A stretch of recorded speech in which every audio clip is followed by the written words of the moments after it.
At the Disney Channel, we've got a lot to celebrate, and we're bringing it all home to you. Celebrate me home. Celebrate, celebrate, celebrate me home.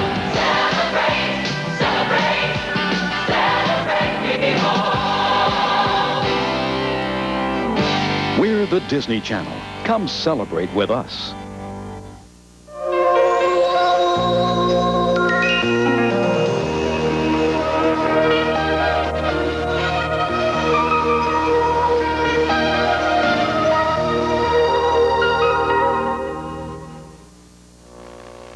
The following presentation is closed caption for the hearing impaired. Coming up next, in recognition of their outstanding achievements in education, the Disney Channel presents the American Teacher Awards. Come celebrate this all-star extravaganza with Carol Burnett, Kirk Cameron, Tony Danza, Valerie Harper, Goldie Hawn, Edward James Olmos, Rhea Perlman, Danny DeVito, Pat Riley, Tom Selleck, John Voight, Robin Williams, Oprah Winfrey, and the First Lady of the United States, Mrs. Barbara Bush. Join the spectacular tribute to these extraordinary heroes in a class by themselves. A special salute to America's finest. The American Teacher Awards, coming up next on the Disney Channel.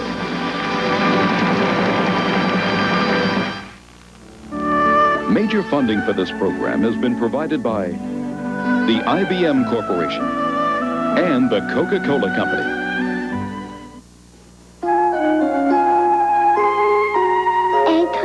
A tiger has black stripes.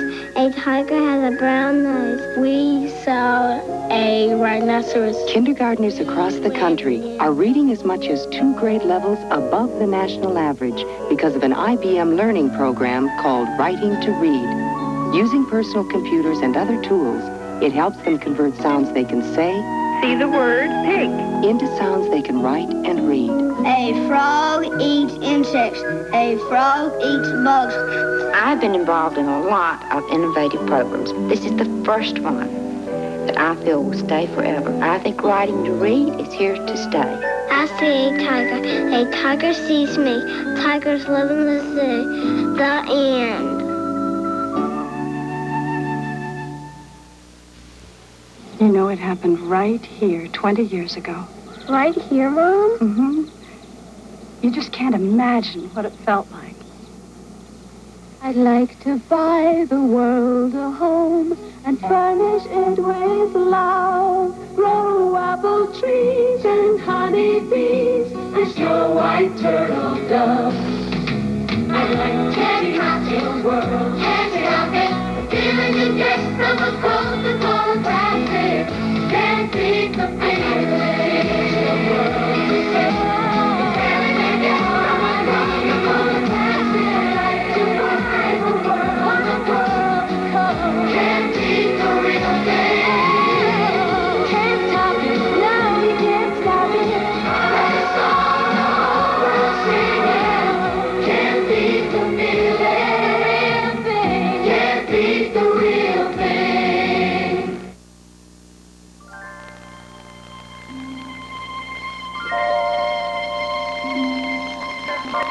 I have come to learn all you have to teach. I have come to learn to extend my reach, to know how the ever-changing world evolves and how great problems are solved. Dark night, I am drawn to the light of a land of knowledge, where great goals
tradition to find my way by the numbers on the path of the mathematician.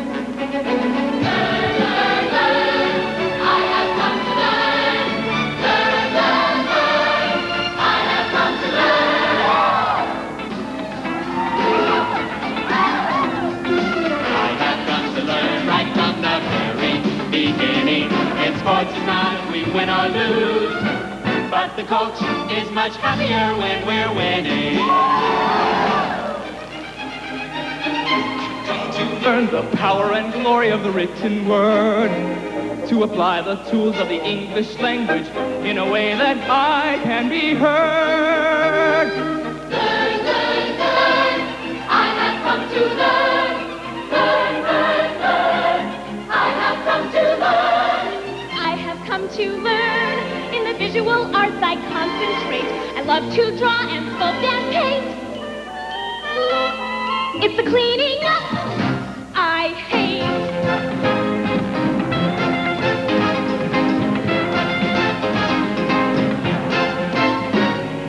I have come to learn. I'll take all the science classes with chemistry, biology, anatomy, ecology, neurotomy, pathology, astronomy, zoology, ontology, psychology, zootomy, geology. I better get another pair of glasses.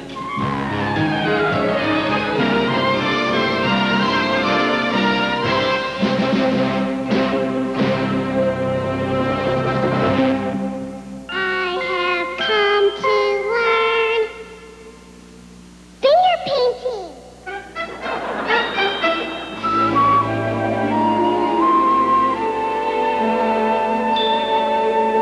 I have come to learn to apply whatever talent I possess in the performing arts. I can face the word no for now, 'cause I believe that someday they'll say yes, yes, yes, yes, yes, yes, yes, yes. Learn, learn, learn. Learn, learn, learn. Learn, learn, learn. Learn, learn, learn. Learn, learn, learn. I've come to learn, learn, and learn all there is to know. To learn to become the best that I can be. To think, to listen, to see. And I will try to apply what my teachers taught me. Though I hear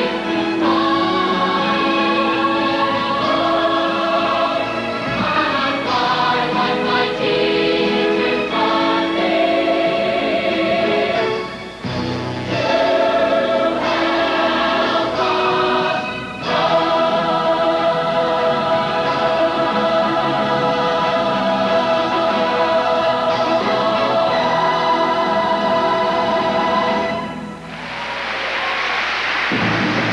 Ladies and gentlemen, the Walt Disney Company presents the American Teacher Awards.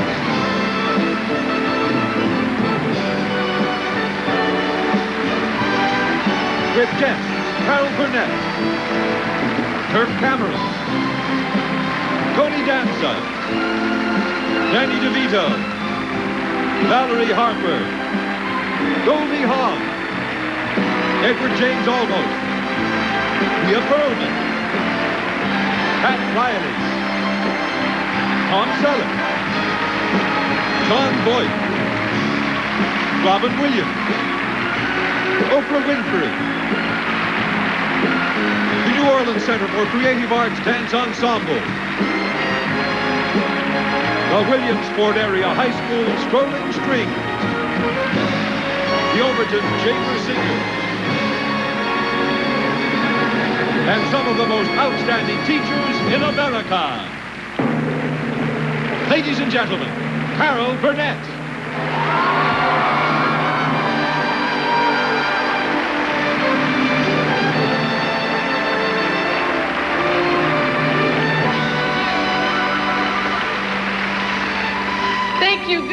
evening and welcome to the American Teacher Awards. Now, if you have to leave the room during the course of this show, please raise your hand and take the hall pass with you, and be sure and put it back when you return. The last thing I want to do is to make light of this very special event, but I did want to point out in vivid terms how a simple statement like that can trigger a flood of memories that we all have about our school days.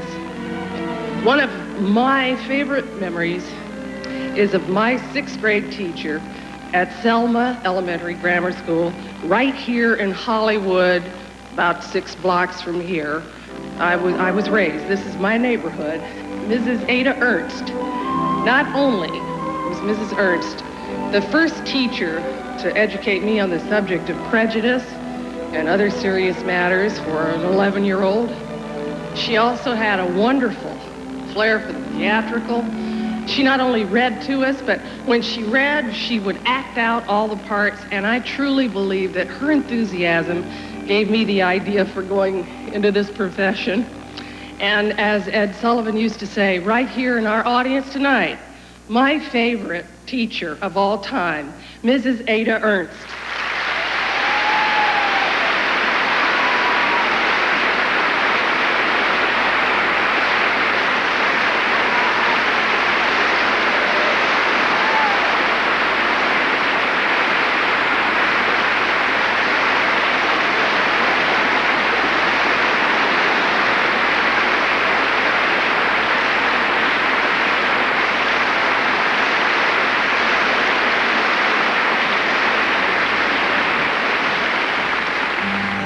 Oh boy, our school days were probably the most important days of our lives because for just about all of us, they represented the transition from ignorance to knowledge, innocence to awareness, and childhood to maturity. And the ones who took us by the hand and guided our steps, the ones who imparted wisdom, gave us the tools to think for ourselves, are the ones we honor tonight, the American teachers.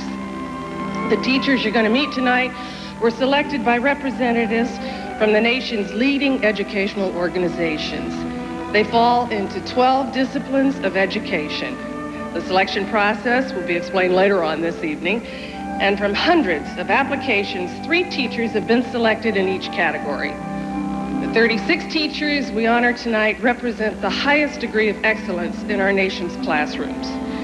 You'll meet them, you'll hear them, and you watch them in their classrooms, going about the rewarding process of educating the next generation of citizens. Tonight, they will learn for the first time the name of the outstanding teacher in each category. At the end of the evening, all 65 teachers who've been in each other's company for the past 3 days will select one of their own to be recognized as the outstanding teacher of the year of 1990. And now, to quote Oscar Hammerstein, let's start at the very beginning, a very good place to start. In our first category, we honor those teachers who are the first to touch the lives of children in a positive way. These are the honorees for Outstanding Early Childhood Education Teacher.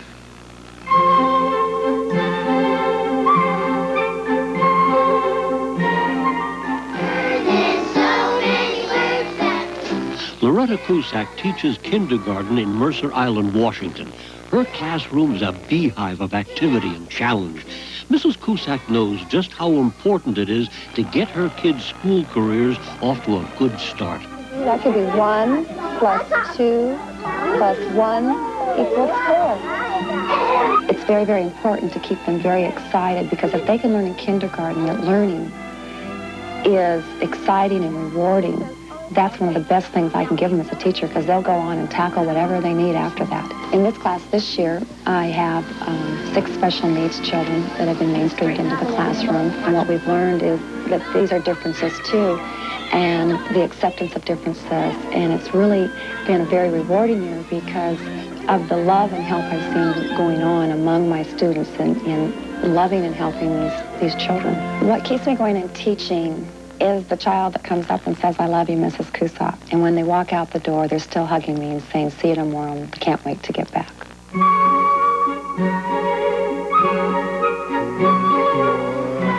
the end, you know, we clap your hands. With a doctorate in education and many years of university teaching to his credit, what is Jimmy Nations doing teaching first grade? For some educators, it might seem a step back, but for Dr. Nations, going back to grade school is the peak of his profession.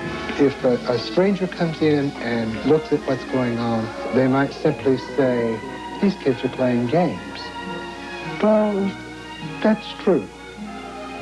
But games can be powerful teaching tools. I put some pizza. I want them to read a lot. I don't want this to be a struggle. I want them to have fun. And so we read the story together. A monkey trick. The greatest joy comes from a child learning something new and doing something different and knowing that they have worked and achieved something. And that's what I want them to feel. I want them to feel like, I am really something. Just look what I've done.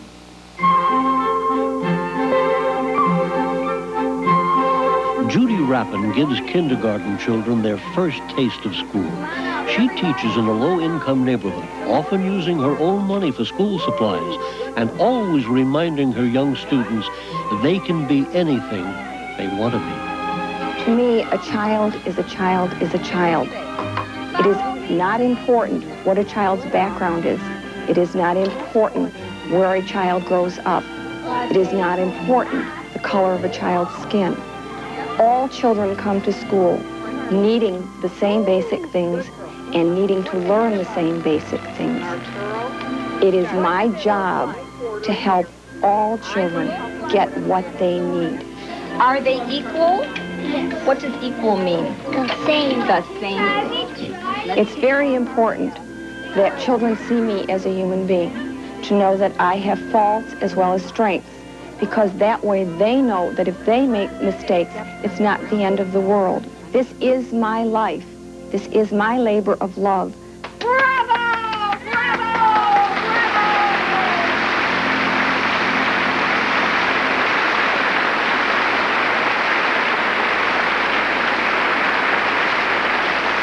With us tonight are the three honorees: Loretta Cusack, Jimmy E. Nation, and Judy Rappin.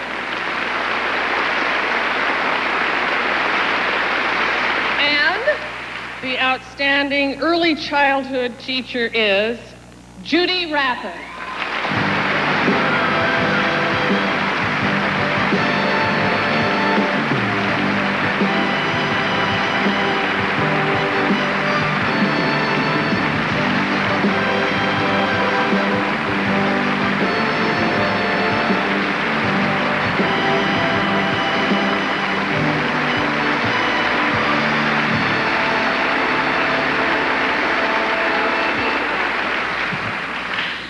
I'm just overwhelmed.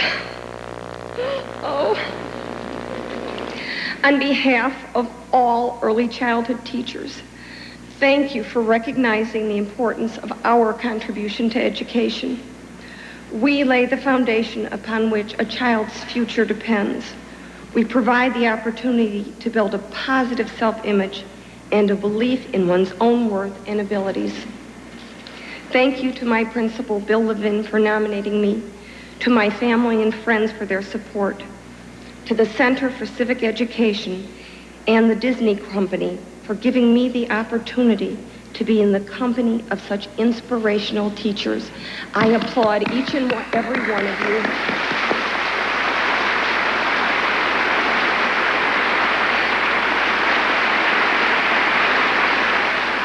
And for working your magic with a bibbity-bobbity-boo and turning me into a modern-day Cinderella. Thank you.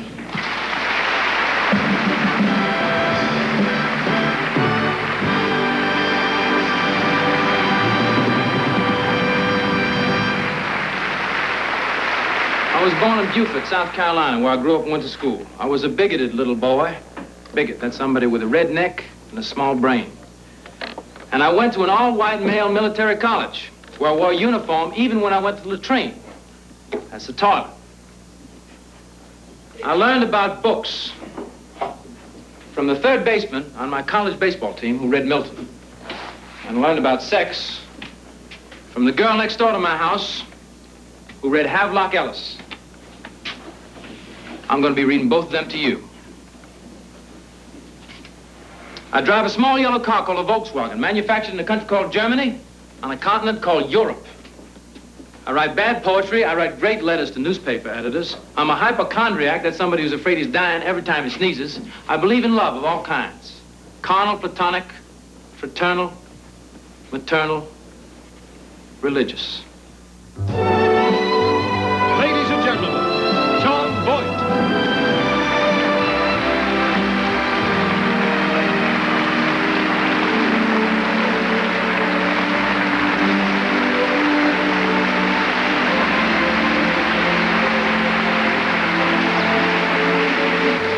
I have a bit of a confession to make. I wasn't really acting. I'm crazy about those kids. I have to tell you, just before I begin, all these celebrities that you see here tonight are so proud to be all dressed up and to be with you. It's a very exciting evening for us. I have a little bit to do with teaching even before Conrack because my father was a golf professional and a wonderful teacher. And I remember when I was a young fellow, my mother was spending many hours going over her lessons to become a substitute teacher. And when I was in the 6th grade, my class got together to put on a play. They were very creative folks, and they even wrote the songs themselves. And I was painting the sets, and they asked me if I would come along and do the comedy lead. And since I had been watching Sid Caesar for a long time, I figured, well, maybe I could do a little of that and get away with it. So with my knees shaking, I said, yes, I would. But then, just before we started rehearsals, our teacher, who was supposed to be our director through this process, took ill, and we had to have a substitute. And who showed up but my mother? And I have to tell you that this adventure was a complete success, that she was a magnificent teacher and a great director. And the success that I had, the joy that I had in that experience really carried through my life. I think it was really some of the support that gave me the courage to go on to be an actor in my adult life. And of course, I haven't ever met a teacher who gave me quite as much love as that first director of mine, but I have been in the company of many teachers who provided that same support and continuous caring and wanted me to achieve my best potential.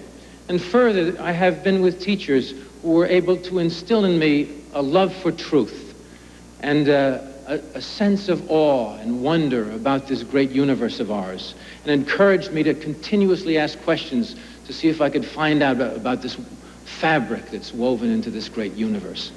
And of course, those are the qualities. That kind of encouragement comes from the great science teachers. And tonight we have 3 very great science teachers with us, our honorees in the category of science.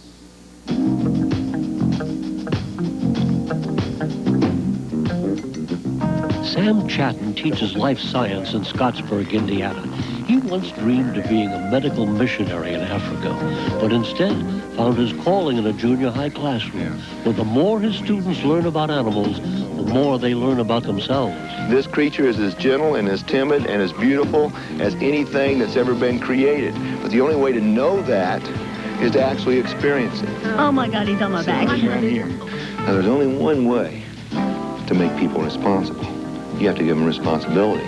I give them all the best that I know how to give them. And they won't do anything until I feel like they're ready to do it. But once I feel like they're ready to do it, from that time on, it's theirs. And that's when they discover that it doesn't make any difference if they're 12 years old. If they know something, if they can do something better than anybody else around them can do, then they're grown up. And the most important thing that you can do is to help something else be what it can be.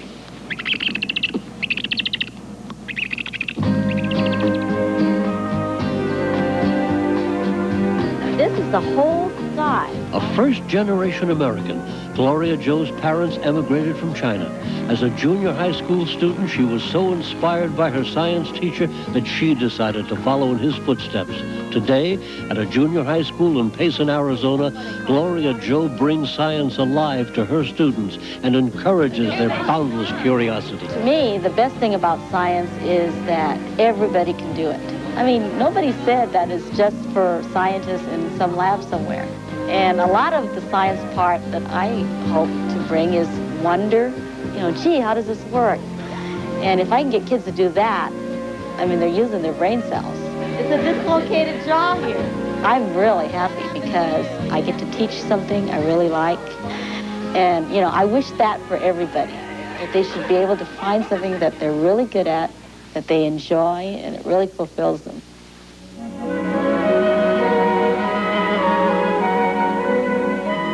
For the second grade students at Buena Vista School in Miami, it's a good thing Larry Suter never strayed far from home. He grew up in a Liberty City housing project just a few blocks from the school, where he's now a teacher and a role model. My mother always said that if you became very rich, you could lose your riches. But if you got a good education, that's something that no one could ever take from you. One hand out front. One hand out front. 1, 2, 3. Give it a signal. Over. Go, sir. Yay! In my family, I was the first to get a high school education. I was the first to get a college education. I was the first to get a postgraduate education. And I tell my students and my family, use me as a standard. You have to go beyond what I do. Stand on my shoulders, and you go further. Always reaching toward the stars.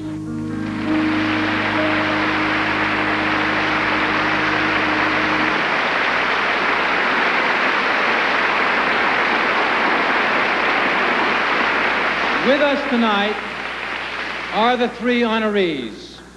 Sam Chatton. Where are you, Sam?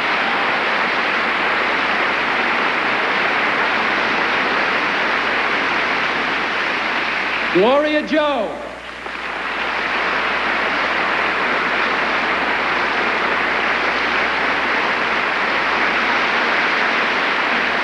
Larry Edward Suter, Sr.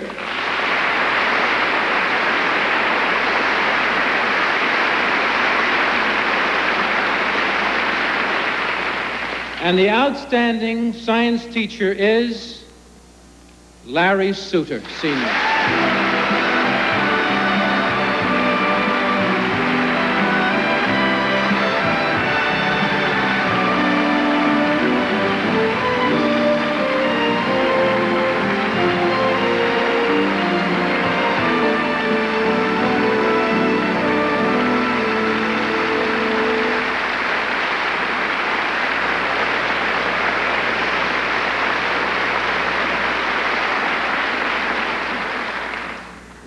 And some he called apostles, and some he called preachers, and some he called pastors, and some he called teachers.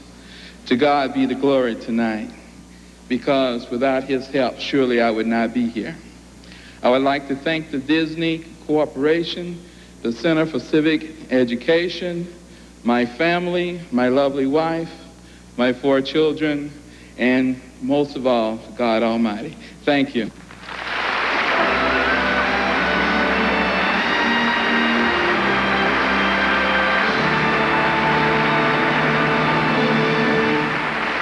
Have to arrive early to get dressed and warmed up.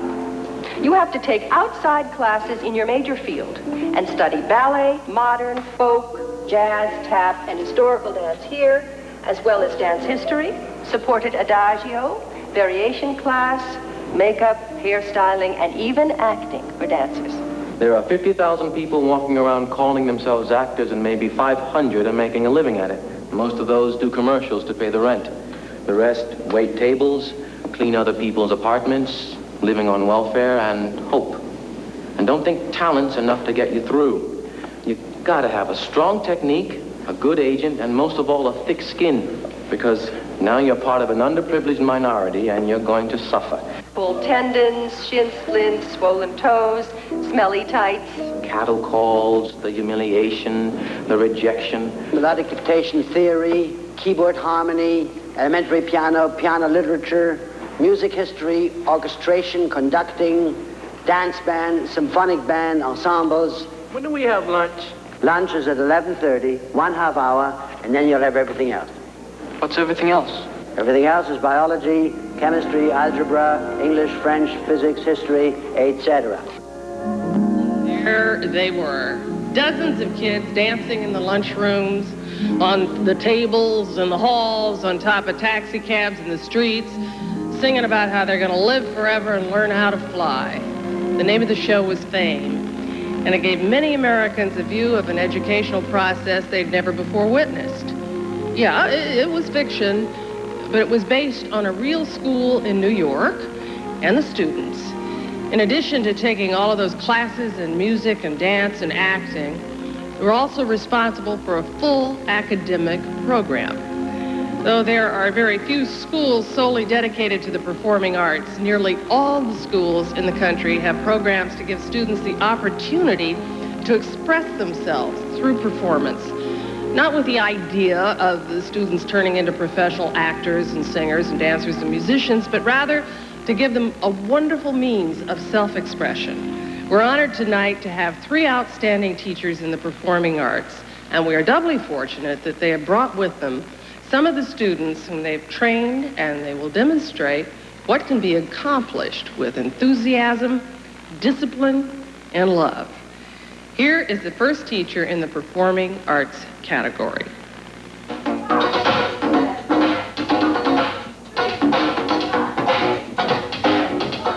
Lula Elsie teaches modern dance at the New Orleans Center for Creative Arts. Lula loves to dance, loves to teach. A former student of the center, Lula teaches by example and encourages her students to feel, I can do that. I love to teach dancing because I think that I'm teaching the process. If I can do it, you can do it. Yes?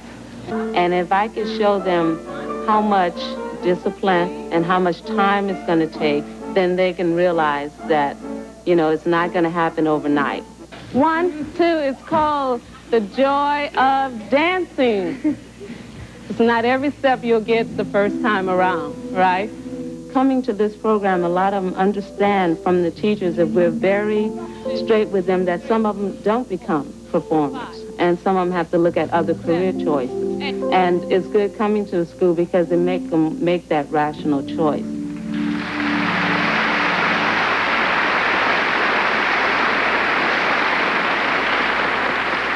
And now please welcome Lula Elsie's students, the New Orleans Center for Creative Arts Dance Ensemble, with a former student and guest musician, Donald Duck Harrison.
was the Dead Poets Society? I doubt the present administration would look too favorably upon that. Why? What was it? Gentlemen, can you keep a secret? The Dead Poets were dedicated to sucking the marrow out of life.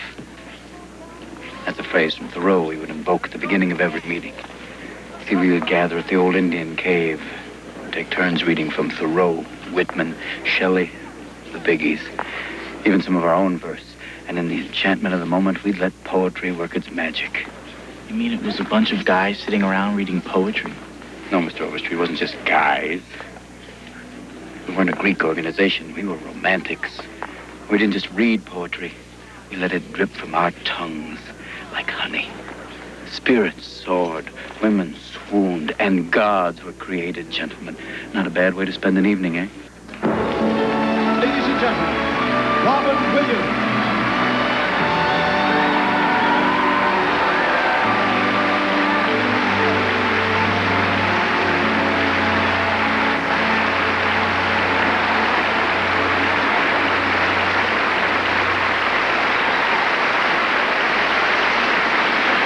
Thank you very much.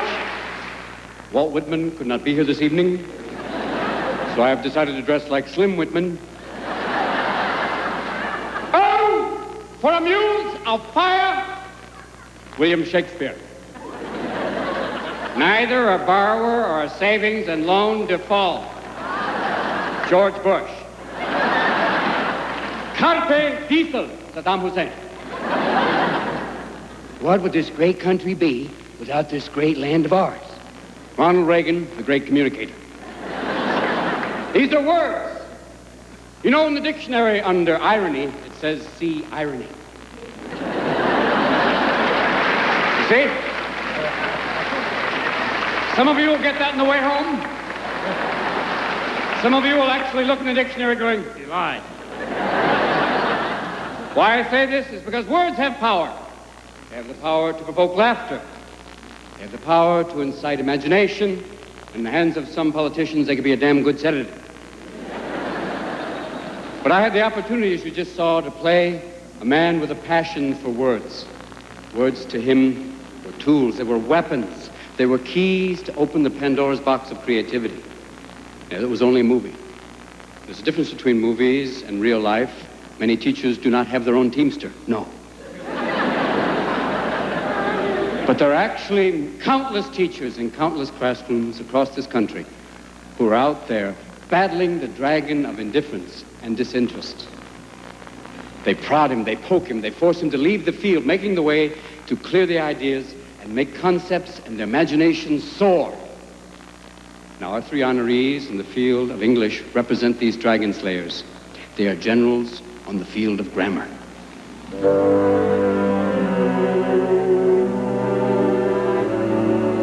Then I saw a butterfly.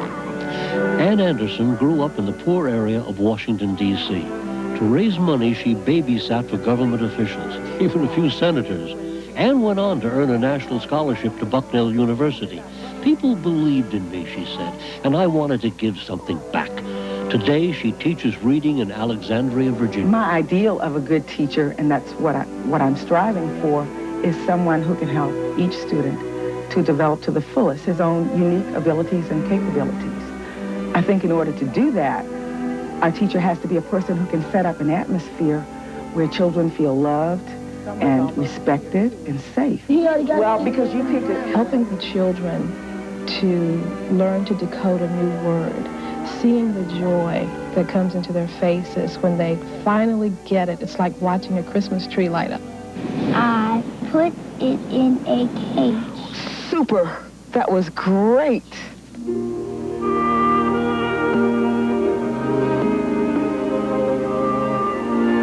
The issue is legal responsibility and ethical responsibility, right? Can you be legally responsible for moral responsibility? In Joyce Briscoe's English and history classes, there are no easy answers.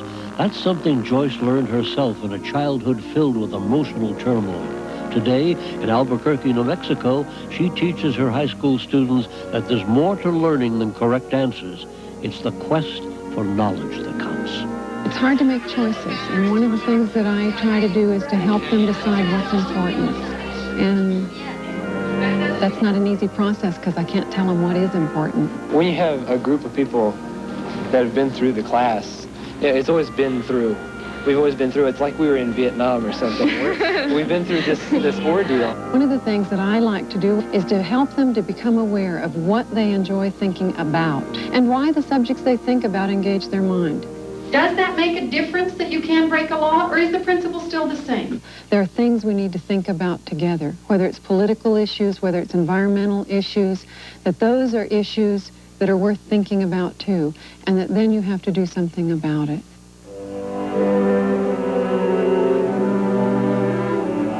Both of Leonard DeAngelis' parents were 8th grade dropouts, yet he went on to finish college, joined the U.S. Navy, and now teaches English at Middletown High School in Rhode Island, where his students find they won't just be reading books, they'll be writing them.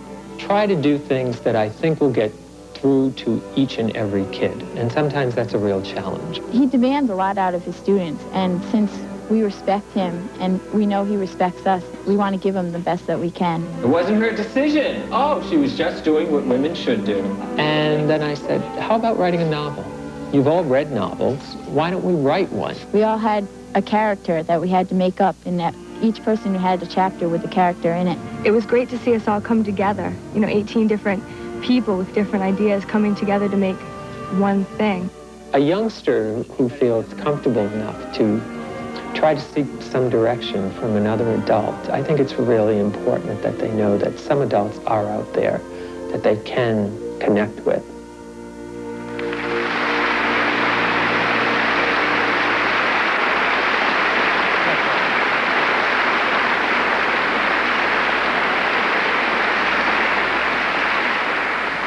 With us here tonight are the 3 honorees: Ann Davis Anderson,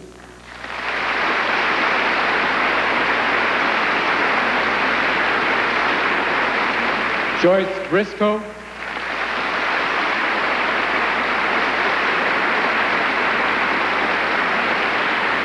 and Len DeAngelis.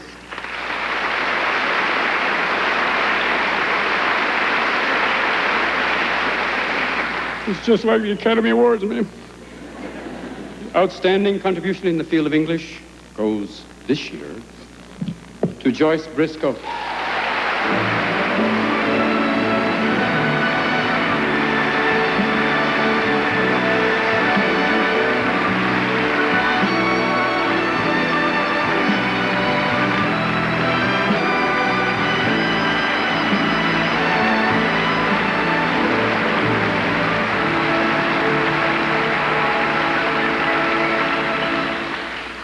What a perfect occasion to say thank you to my hometown, Albuquerque, New Mexico, for its continuing support of outstanding teachers.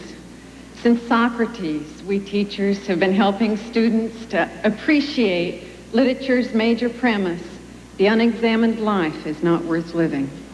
Last year, everyone in my hometown of 500,000 people played a role in demonstrating to students the importance of those words in a free society. A few people questioned my questioning techniques and attacked the books and films that I used last fall. Albuquerque responded. Many, many supporters wrote letters to the editor defending academic freedom in plain English. And still others spoke passionately in their churches about point of view in a pluralistic democracy. No, I do not believe teaching is an isolating profession. Quite the contrary. When Albuquerque voters overwhelmingly supported the school bond election 5-1, they rationally assured every single teacher that they are committed to the teaching process, and they dramatically demonstrated to every student the natural desire of all good men is knowledge. Thank you very, very much.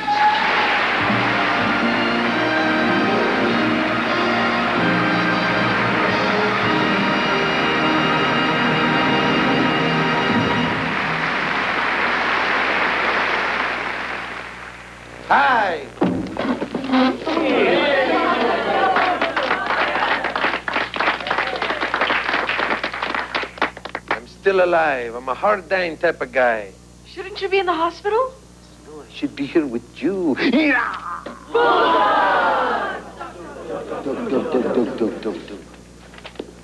Thank you very much for babysitting my kangaroos. Have a good day. How are you? Hey, you should be taking it easy, man. Yeah, Kimo, go back to bed, man. No, I should be here with you guys. I mean, you already forgot to stand up, everybody. No, against the wall like a snake. Hurry! We've been practicing for this all year. You're the best. You guys are the best. This is gonna be a piece of cake. Upside down. And Step by step. all right, you got it now. Open your eyes. Y equal to ln quantity x minus 1. What's the domain? X is greater than -1. No, to the end of the line. I've been gone 2 days and you forget already. What's the domain? All real numbers greater than 1, x is greater than 1.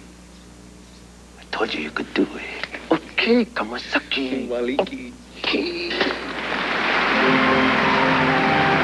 Ladies and gentlemen, Edward James Olmos.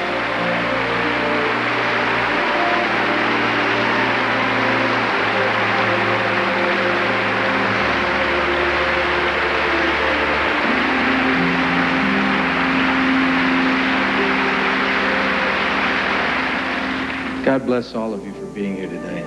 I think when I was asked to do this, I found this to be probably one of the most unbelievable moments in my life. In 43 years of living, I can honestly tell you that this award show is probably the single most important thing that we could be doing at this present time with our lives. We're celebrating the advancement of the human mind. And we're celebrating it by saying thank you to thousands upon thousands of people who have been doing this for so long. Not for the fame, not for the fortune, but surely just because they believe that it's the only way for us to understand who we are and for a brighter tomorrow. I truly can tell you that this will be the most celebrated award show in the 90s and into the year the 2000s, because every single one of us here knows that we did not come out of our mother's womb saying to be or not to be, writing our names, or even knowing how to speak. Each person was taught that by someone who was kind enough to take the time. And it usually started with our parents, who were the finest teachers, hopefully by example. Tonight we celebrate 3 brilliant and fine mathematics teachers.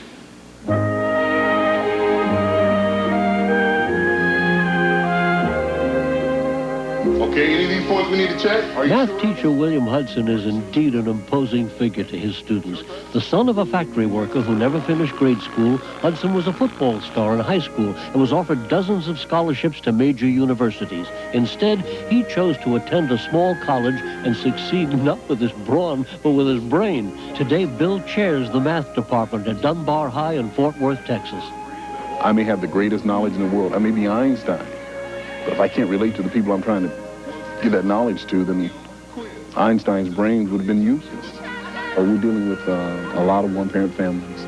We're dealing with kids who have a high level of dropping out.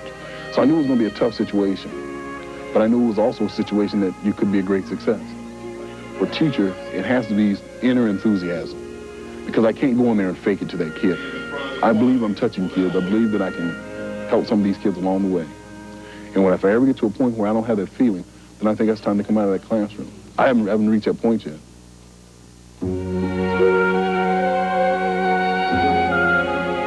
Margaret Ingram teaches grade school kids in her hometown of Vero Beach, Florida. She had a hard life, losing her parents when she was very young, but Margaret battled back, eventually going to night school and getting her teaching degree. To Margaret Ingram, nothing is impossible. We don't really talk in our room about what we cannot do. We talk about what we can do or what we can try to do. I happened to see this nice parachute one day, and I said, hey, we can use that in mathematics. My greatest challenge is to get students to believe in who they are. That is something you don't teach, you pretty much show with your own life. You demonstrate that talent every day. Look at this. This girl carries the whole world on her shoulder here on her. My life, I hope, says that you don't look for people to change situations for you.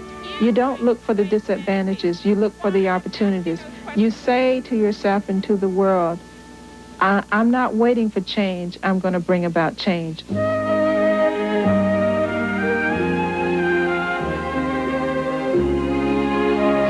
Some people are going to work harder than others. Patricia Taylor of Meadowbrook High in Richmond, Virginia, does her homework every night and expects her students to do theirs. But while she's a tough disciplinarian, Patricia enjoys turning math from the theoretical to the theatrical. 1, 1, -1, 1. When I teach, I'm going to do whatever is needed, no matter how Looney Tune, no matter how diverse it might seem, to meet individual students' needs. Hey, guys, we don't all have to do it right the first time. This is the place you're free to make mistakes, because we've all got to be risk takers. I teach because I love people. I believe our young people are the hope of our country, and teaching is probably the only profession I know that lets me reach out with my colleagues and touch every single life that comes through our country. And I guess it's my way of saying I want to let my life make a difference, and I know no better way than through teaching.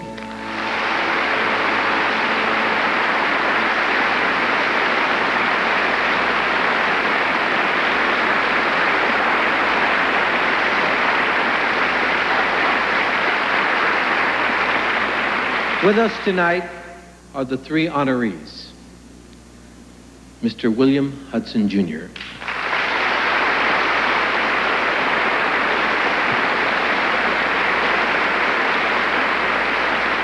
Margaret Merrick Ingram,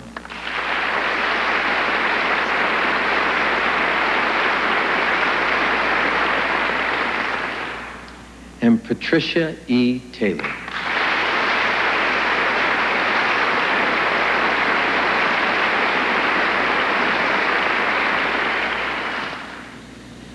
And the outstanding contributions in mathematics teacher is, and with proud dignity I say it, God bless all of you, Patricia Taylor.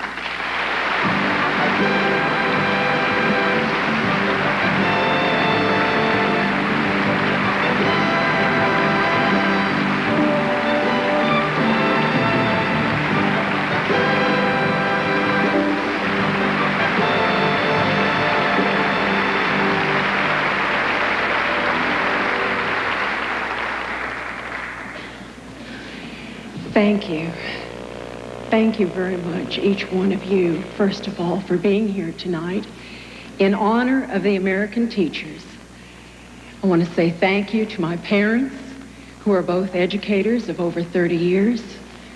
Thank you to my husband and my daughters for all of their care and their love and support. And thank you to my Meadowbrook family, students, colleagues, and administrators who supported me every bit of the way. I am very proud to be an American teacher. It feels really good, folks, to get up in the morning and know that your life is going to make a difference. To know that you touch the lives of the hope for our future. This night, the last 3 days, the over 60 new friends that I've made have made a tremendous impact on my life. For you see, I truly believe that we act and we think not according to the truth, but the truth as we perceive it to be. And it's the beliefs that we hold right here in our own minds that prevent us from doing and achieving to our own potential.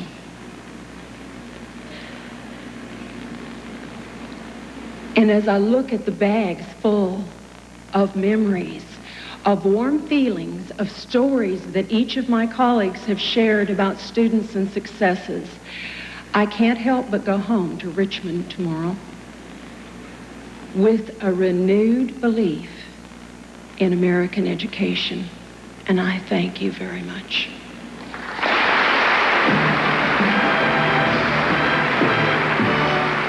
The American Teacher Awards will continue with Oprah Winfrey, Tony Danza, and Goldie Hawn.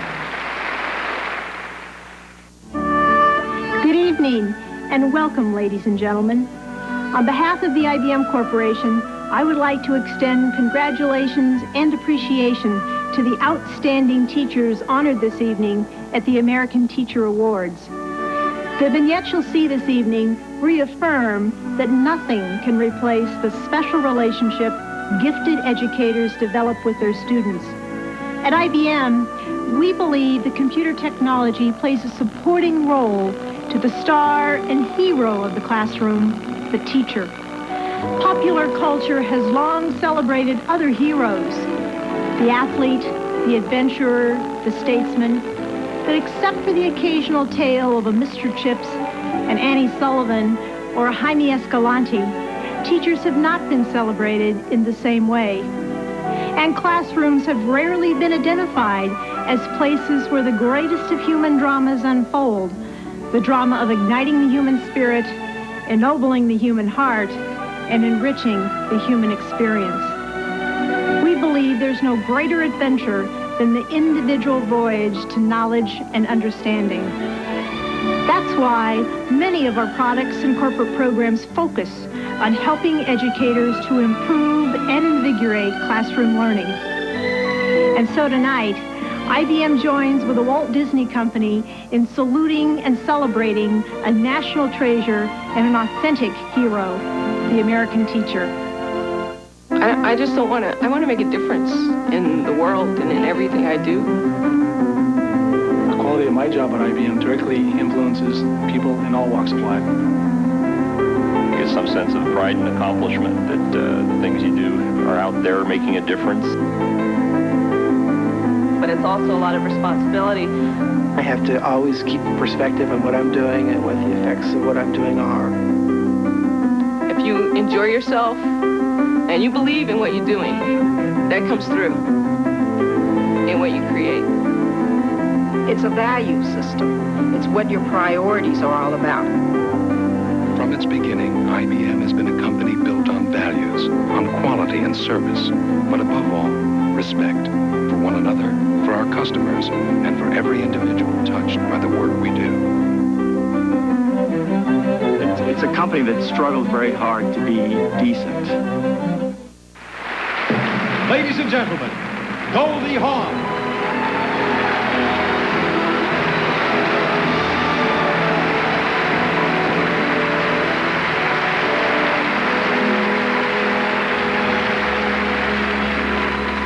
The violin is the most beautiful instrument I can think of. And I'm not very prejudiced, but my father was a violinist, and a very fine one, too. I used to love to listen to him play when I was a child. I couldn't believe that such beautiful sounds would come out of a wooden box and some catgut and horsehair. One of the most terrible sounds. Oh, don't make me laugh. Now, one of the most terrible sounds in the world is the sound of a child trying for the first time to coax like one note out of a violin. Yet, like everything else in life, the longest journey must begin with one step, or in this case, with one note. From the time the child makes her first tentative attempt at music to the time she finds herself seated in the violin section of the school orchestra, someone is standing over her, coaxing her, encouraging her, and building confidence note by note. And when you hear what can come out of the combination of a caring teacher and a motivated student, you can't help but be amazed. The result is something called music. And such a motivator is our second honoree in the category of performing arts teachers.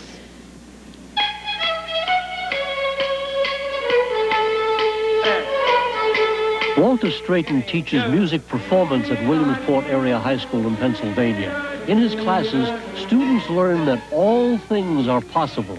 With his special talents, Mr. Straighton teaches music through life and life through music. I don't know if I always wanted to be a music educator. I knew that I wanted to be a musician. My personal goal would be to affect as many lives as possible through the medium of music. And I think it's fortunate that we're all lucky enough to be part of a program where we can build some pride, build some poise, and I mean, it's win-win for everybody involved. and that's great. And 1 and 2 and ready, A, D-I-D. I think the thing I care most about is watching the kids' reactions and seeing the kids' faces. What we don't have in technique, you make up for in energy. You make up for in enthusiasm. And, you know, it may not be the cleanest performance in the world, but certainly going to have a lot of punch. I would hope that when young ladies and gentlemen leave this program, that they leave here with a passion for life, then I really think we've done our job to the best of what we possibly can.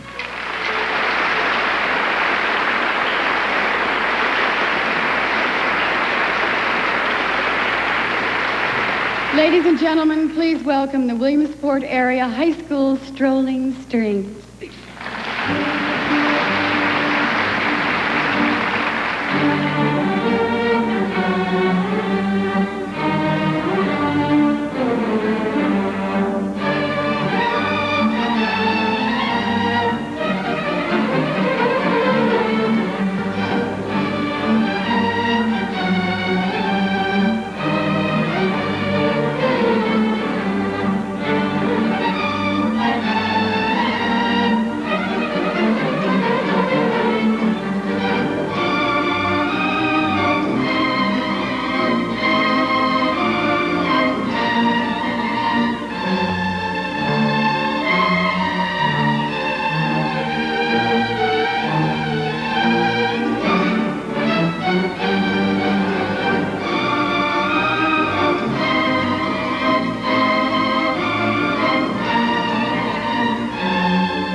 Talk about sex education now. How do we learn about sex? Older brothers. Older brothers. Older sisters. Older sister. My best friend. My education. Sometimes school. Wait a minute, you guys. I know you're excited about this. But let's do one at a time. It's like sex education in school. They tell about everything. They tell... Everything. Well, not everything. Not everything. But not enough pictures. Yes, Shay. In school, sometimes it seems like they don't give all the details. Well, what do you Today we're going to learn about sex. Now, it is a very beautiful thing, and the more you all know about it, the better off you'll be. At the end of the class, there'll be a question and answer period. Now, this is a very grown-up subject, and I expect you all to act like grown-ups, which means I don't expect to hear any snickering or giggling during this class. Now, if that's all understood, we can begin. This is a male and this is a female, and as you can see by what they're wearing, they're quite different. When the male and the female get together, they make a baby, and then they smoke a cigarette, and then they smile a lot. Sometimes they hug, and sometimes they kiss, and sometimes they don't, and sometimes the telephone will ring. The male and the female usually make love in the middle of the night when the children in the house are asleep, hopefully, and then in the morning they try and act as if nothing has happened. Well, that's about it. If there's no questions, class dismissed. Ladies and gentlemen, Kirk Cameron.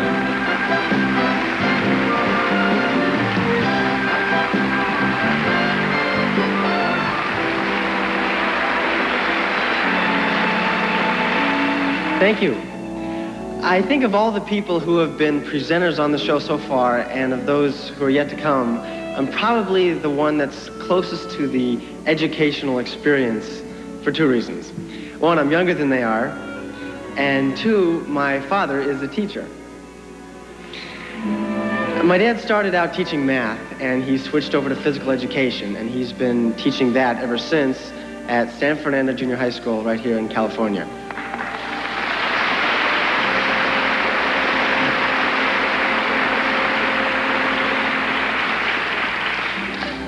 He was a gymnast when he was in school and is still very much into physical fitness.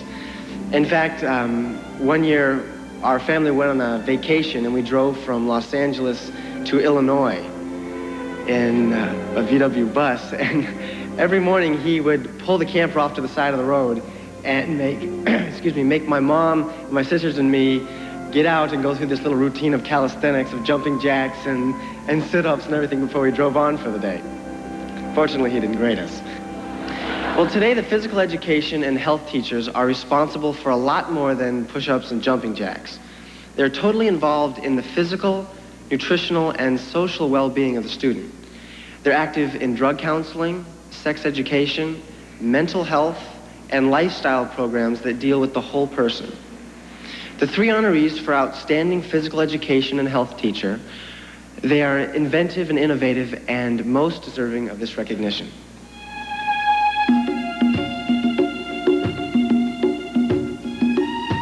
Janet Hayes' parents were both teachers, but she was determined to do something else. She decided to become a nurse.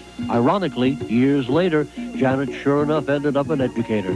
As a health occupations teacher in Texas, she brings high school students face to face with the realities of the medical profession. But what's your priorities in first aid? What's I'm bleeding. Stop bleeding first. You stop the bleeding first. Okay, so who's going to take care of that? The jobs that we have in the hospital and in the other areas and the other offices are very responsible jobs. They're actually working with live patients and live people, and they get in some life and death situations. What's geriatrics? I'm a registered nurse, and I love the nursing field, and I never considered that I got out of nursing. But I found out that education and teaching seemed to be one of my unique talents. I had no idea that I would interact so well with high school kids and that I have a real love for them. And I think I found the unique opportunity to combine a love for the medical field with a love for teaching, with a love for young people. You know, I found my thing and I've stayed with it.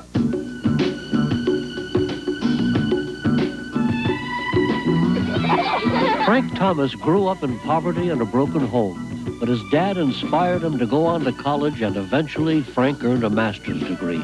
And whether he's teaching grade school or helping the needy in his hometown in Tennessee, Frank Thomas never forgets his humble roots. Some of the same experiences those kids are going through, not having the money, children without shoes, those things like that touch my heart. I was in a situation like that at one time. Let it go, let it go, let it go. The touch, the kindness, the softness, the genuine concern can be affecting on any individual, despite the language, despite the handicap, Good job.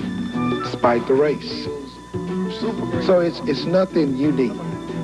It's just plain old genuine caring, and the simple L-O-V-E.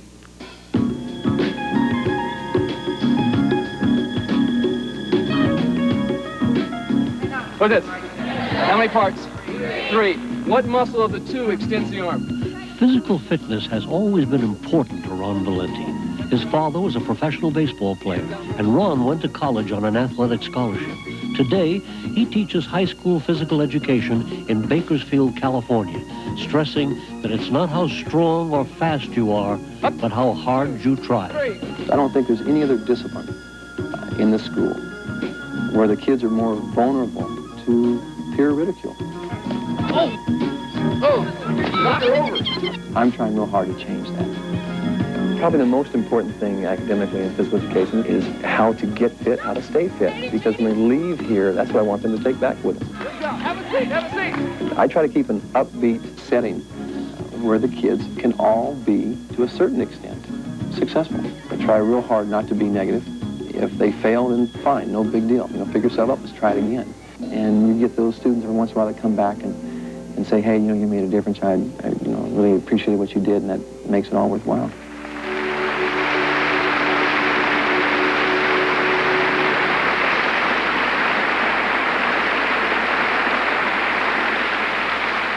And with us here tonight are the honorees. Janet Walton Hayes.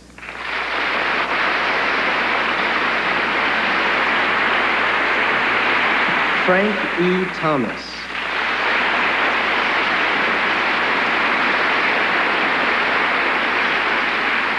And Ron Valenti.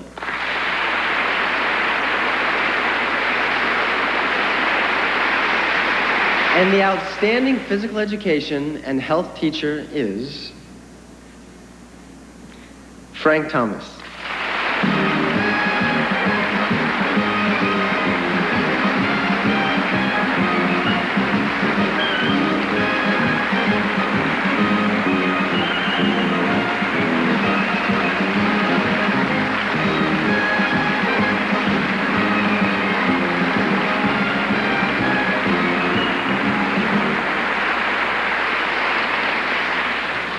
Thank you so very much. I give credence to God, the Walt Disney Company, the Center for Civic Education, my family, my school, Washington Douglas Elementary School in Jackson, Tennessee. On the behalf of my colleagues in the field of physical education and health, I proudly accept this award. It is our desire that our profession become tantamount to other professions so that we may be able to attract and retain the quality mind that will one day teach our boys and girls to be leaders of this great nation. On the behalf of the teachers in America, I truly accept this award. And I pray that you make an investment in education. For when you make an investment in education and the children of this nation, you are making an investment in America's future. And we are able to continue to permeate the ideals and goals of America. Freedom for all, the growth of all God's children, and prosperity for all Americans. Thank you so very much.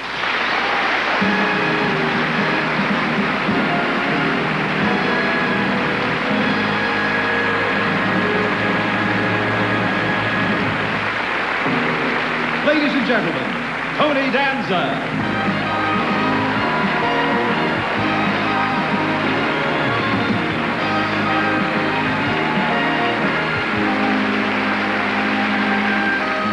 This is great, I must say. Tell you, there was a time being around this many teachers would not have been a nice thought. Those are gone. At some point in time, educators realized that not everyone who goes to school will end up being a lawyer. They knew some people would have to work for a living, and so they instituted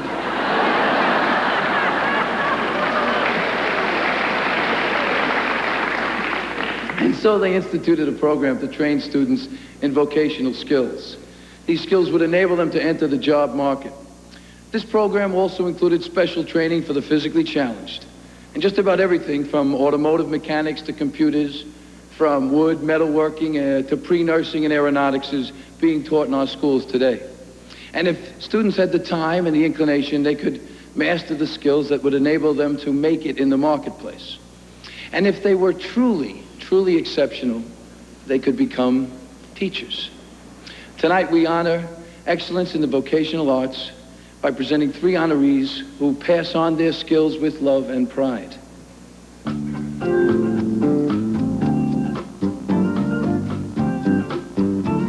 Carolyn Cotton lost her father in an accident when she was only 12. Her family was torn apart, and it changed her world forever. Today, as a vocational teacher in Bristol, Oklahoma, Carolyn helps her students deal with the inevitable obstacles of family life. Almost anyone, biologically, can be a mother or father, but it takes someone very special to be a parent.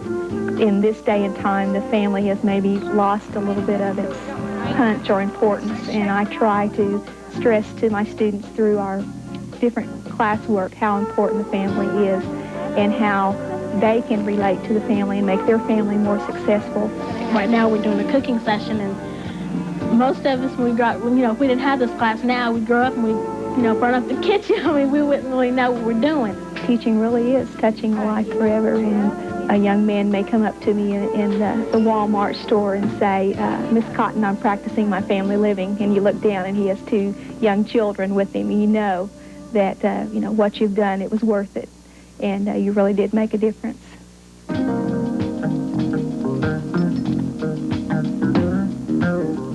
Edwina Gross grew up in the segregated South. Despite all her hardships, she earned a 4-year college scholarship and has spent over 40 years teaching business education in North Carolina. Her students say Mama Gross is firm but fair. Everybody wants to leave home and get them an apartment. I want to get me an apartment so I don't have to depend on my mom and daddy. I can do what I want. But you can't leave mom and daddy until you have developed the kind of skills that you need to take care of yourself. She's special. Be an individualist. Don't let anybody ever keep you from getting that which is rightfully yours, and that's a good education. I've had a long, long line of students to go through here, to pass through these doors since I've been here, and I want my students to be able to hold their own anywhere they go. I think they can. I hope through the years that I have given the students that I have taught something to live by. Not only the basic skills, but basic knowledge. Not from the textbook, but from the heart.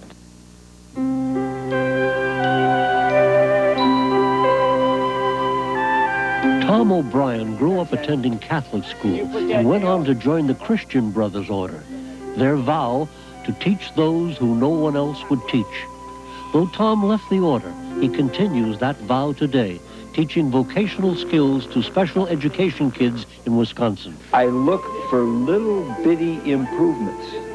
I don't look for a kid to go from square 1 to square 10 all at one time. Hit that rascal.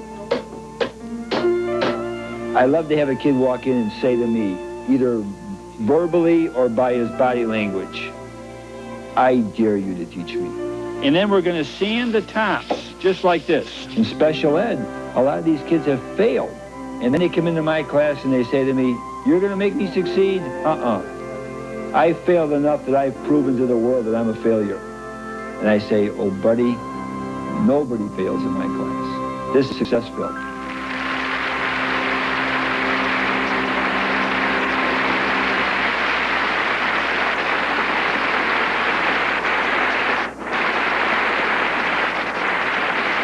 I would like to say before I get on with this that I am very proud to be here and that you all, I think, deserve an award. Anyway, with us here tonight are the honorees: Carolyn L. Cotton,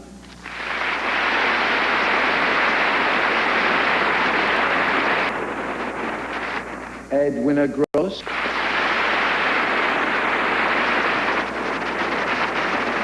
and Tom O'Brien.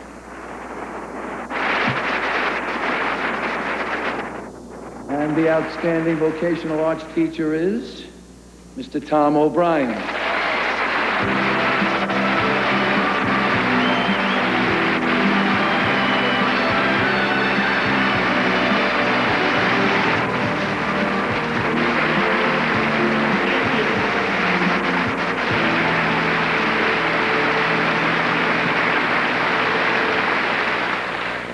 I want to thank everyone who has given teachers a chance to shine as they are shining tonight. My father was a very wise man, and he said, when you're successful and you're recognized for success, don't forget your friends. I want to thank the 32,000 students who have dared me to be my best. And over these 32 years, I've learned the 5 keys to teaching and success in education. The first key are the students. Demand the best of your teachers. We exist so that you can succeed. And think about joining us so you can teach the children of the 2000th year. To the parents, come when we call. Talk to us. You live forever with our success or failure. To my fellow teachers, we must be strong advocates for children. For us, there can never be an acceptable rate of dropout. To business, share with us your resources. Make teachers accountable for what you give us. But trust us to know how to use your resources. To administrators, recognize the power that teachers have in their hands to touch the hearts and minds of children.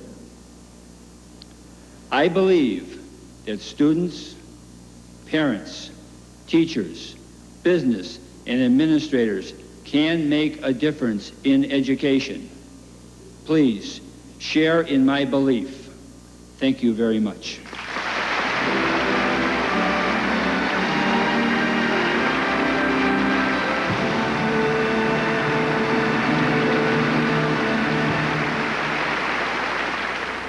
Good evening. No matter how far away we get from our school days, certain things remain with us forever. We all remember that sinking feeling of being unprepared for class and praying the bell would ring before the teacher got to us. And we all felt the joy when a certain concept or equation one day became crystal clear thanks to the persistence and caring of a dedicated teacher. Who can forget gazing longingly out of the window on that last day of school, or the apprehension we always felt on the first day of school? The common thread through all our experiences is not so much the building or the books or even the events of that school year. In all probability, it was your teacher that you recall most vividly. The man or woman who represented knowledge and wisdom, compassion and maturity, the one who gave you that extra boost of confidence or measure of understanding when you really needed it. Tonight, we salute the men and women who represent the best of the teaching profession. We also look to the future, to the students represented here by the class of 2000. Though it's hard to believe, the children who are now entering junior high will graduate from college at the beginning of the next century. We wish them well. We hope that what they learn now will guide their hands and their minds when it's their turn to decide the destiny of our nation. Thank you for the opportunity to join you. And now, please welcome the class of 2000.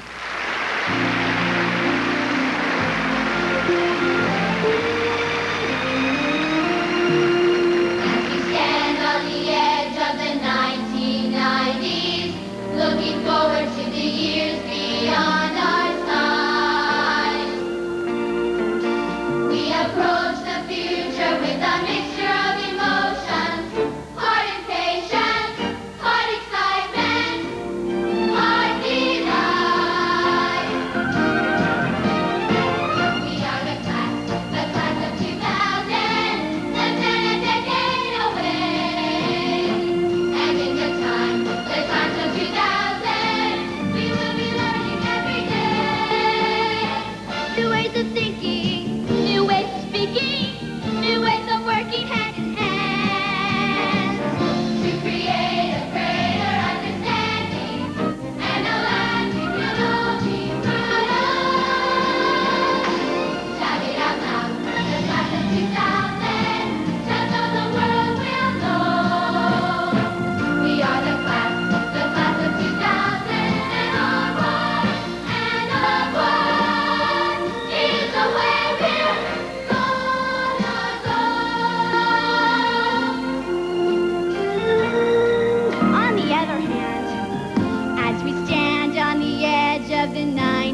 forward to the years that lie ahead.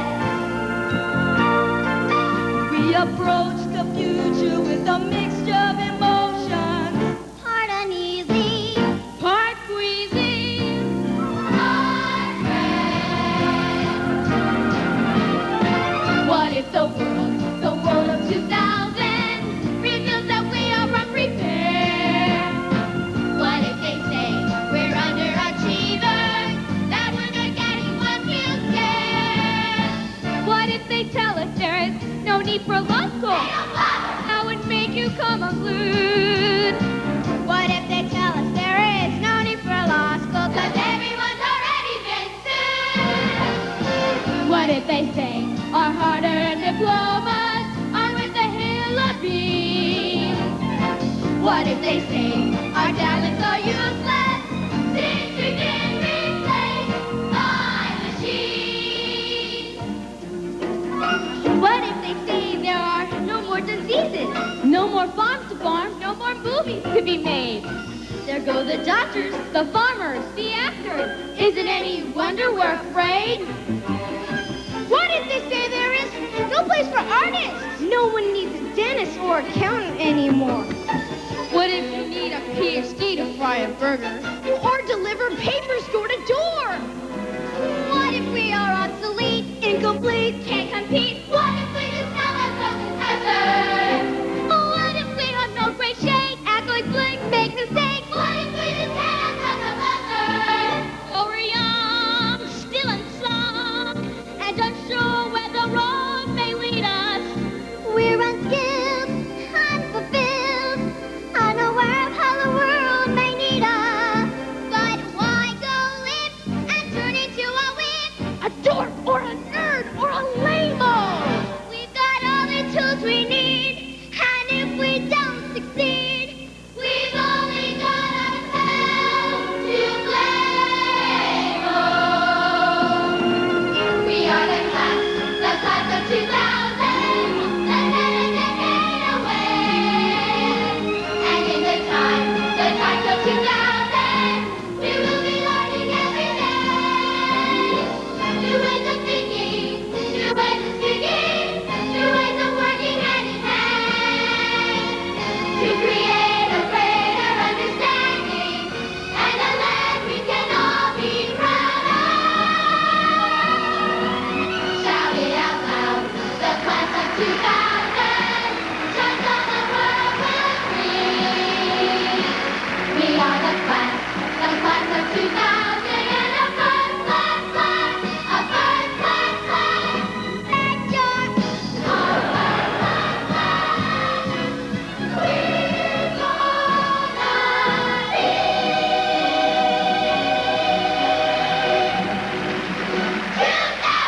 yeah!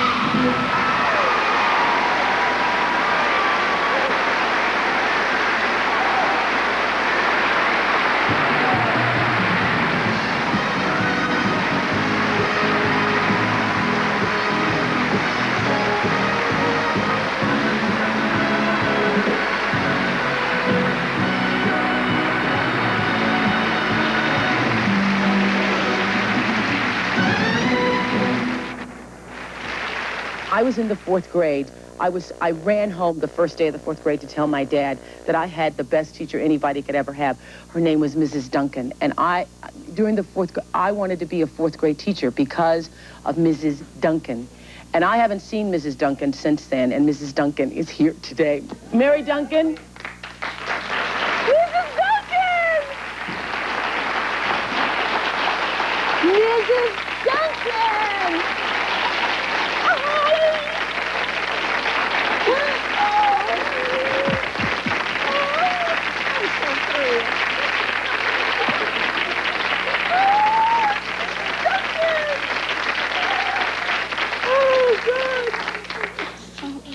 Oh, it's so good to see you.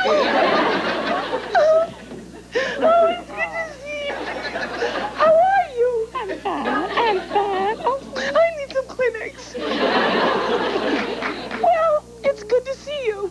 Oh, bless your heart. Bless your heart. Oh, well. I'm the one who is so honored. Do you remember, you know why I loved you so much? because you always let me lead devotion. Bless your heart. And we'd have graham crackers. And Mrs. Duncan would let me lead. I can't believe I'm crying like this, but Mrs. Duncan would let me lead devotion. And remember when I was going to be a missionary and I used to collect money on the playground? Oh, God. I'm sure Arthur remembers so many happenings more than I, but I do remember you were just ideal.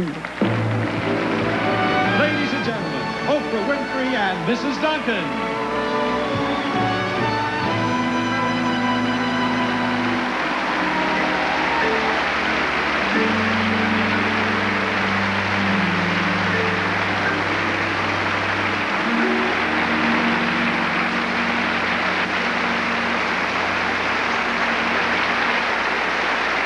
The lady who was responsible for my wanting to become a fourth grade teacher.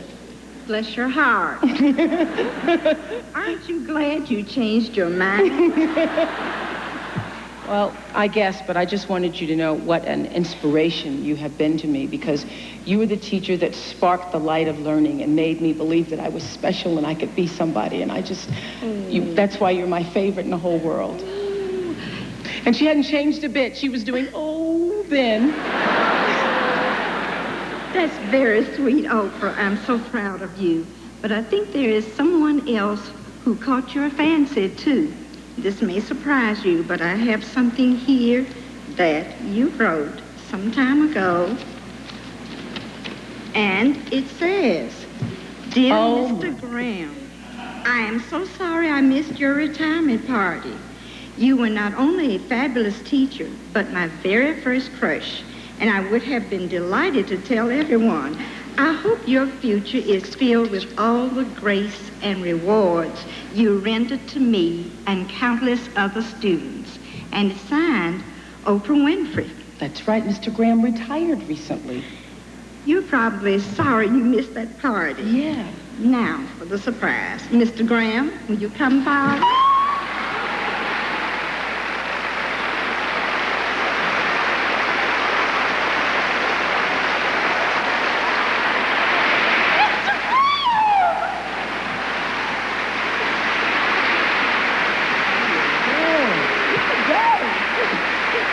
We've been trying to keep you away from you all day. Okay. What a day. Yeah. How are you? Fine. My wife and I came here all the way from Milwaukee, Wisconsin.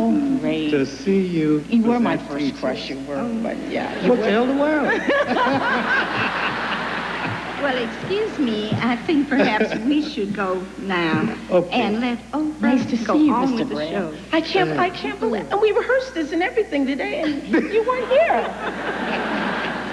Thank you. You're the best. Thank you both. Thank you. Thank you.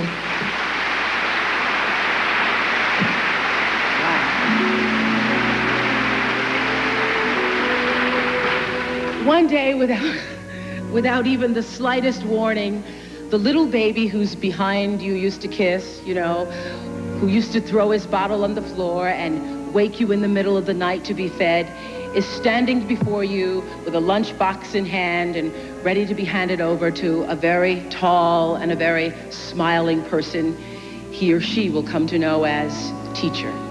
In elementary school, he will learn to read and write and master the basic skills that spell survival in an ever more complex world. Elementary school, it's the place where children will get many of the attitudes and the values that they carry with them for the rest of their lives. And that is why it is so very important that the elementary school experience be a positive and a happy one.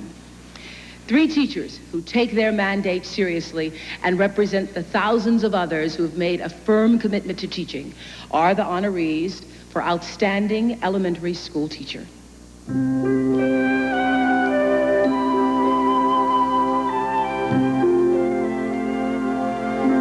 We're going to do this, okay? John Guardia learned mime from Marcel Marceau.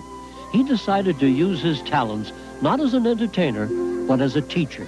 In San Antonio, Texas, John teaches his 3rd graders that learning can be lots of fun. We can play and not have any toys. We take our hand up.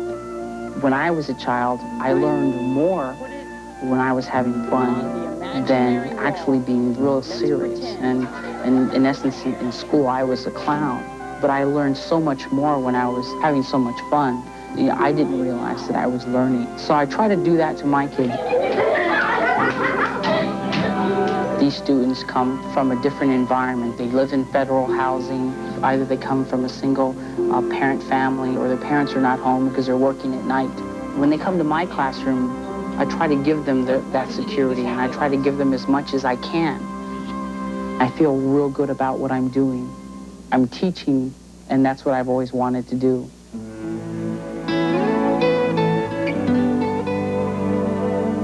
Angelina Saraficio grew up on the Tahanadan Reservation in Sells, Arizona. She left home to pursue her education, eventually earning a degree from Arizona State University. Angelina knew that one day she would return to help her people. Today she lives with her mother and daughter in a house with no phone and devotes her life to teaching young members of her tribe. The thing that has inspired me was my mom. She never got a chance to go to college. So I got my chance, and so I thought, well, I wanted to come back to teach these kids, our kids here. And we try to teach them in our ways so that they can remember it and hold on to it and come back to help our tribe. I get kids that have some problems, and I want to find out how to work with these kids. So I take more courses, and I'm still going to school because I'm willing to fight for these kids.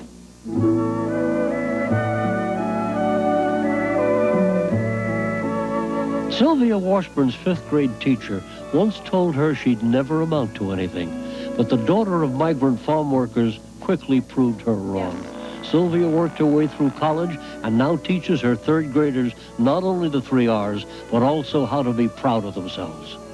I was ashamed of being a Mexican because I went to an all-white school, and it wasn't kosher to be who you were. And that's what these children need to know, is to be special, to be proud of who you are. I want you to take out all the chocolate chips out of this cookie that you possibly can without destroying the cookie. I wanted to get across to the children about the conservation of natural resources. And by drawing the analogy between coal mining and destroying that chocolate chip cookie, that's how they can learn. I grew up with this feeling. Every time I turned around, I had to prove myself to someone. And I've always been driven to do the best I can be.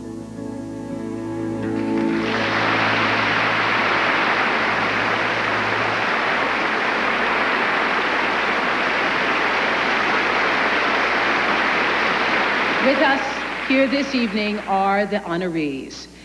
John E. Guardia.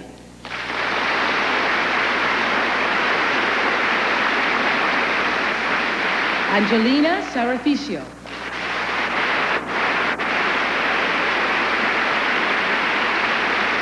And Sylvia Ann Washburn.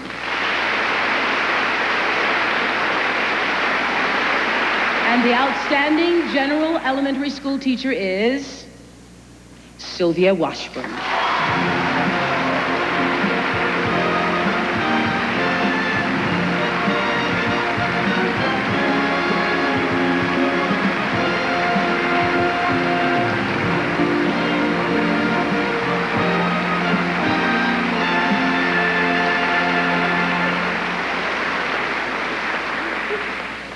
Thank you. I'm sorry. I had to write it down if I was going to be here because I could have never remembered it. I am very privileged to be honored as one of the select group of teachers who will share an experience other outstanding teachers may never share, that of being saluted by the Walt Disney Channel as the American teacher. As educators, we must have the most meaningful experience of touching our students, every emotion. We must convey the message to dream, to never lose sight of that dream. And knowing that being the best that you can be can make that dream a reality. As a theme, When You Wish Upon a Star, it epitomizes the Walt Disney and the Walt Disney Company. It all represents what America stands for. You see, our dreams represent the hope for the future. And as we teachers can instill and rekindle the dreams of the youth in America and around the world, dreams like what I am experiencing this very moment will become a reality, regardless of race, religion, color, creed, because education transcends all barriers. Thank you very much. The American Teacher Awards will continue with Tom Selleck, Valerie Harper, and the selection of the Outstanding Teacher of 1990. Education is the foundation upon which tomorrow will be built. And that is why the Coca-Cola Company has made education its philanthropic focus for the 1990s. Many of the grants made through the Coca-Cola Foundation over these next 10 years will go to support programs that will help enrich the teaching experience or invite young people to consider a career in education. Programs like Teaching in the City, an exchange program that allows teachers in the United States and the United Kingdom the opportunity to share teaching methods and ideas, or Teach for America, designed to train graduated non-education majors to be teachers and to place them in inner city and rural school districts where teacher shortages often persist. It is the goal of the Coca-Cola Foundation to help strengthen education's foundation and to provide support for its cornerstone, the thousands of special men and women we proudly call teachers. You can feel the whole world laughing, sharing joy with a friend. You can't beat the feeling, you've got it, can't stop it. The feeling you get from a Coca-Cola Classic, you can't beat the real thing. Ladies and gentlemen, Danny DeVito and Rhea Perlman.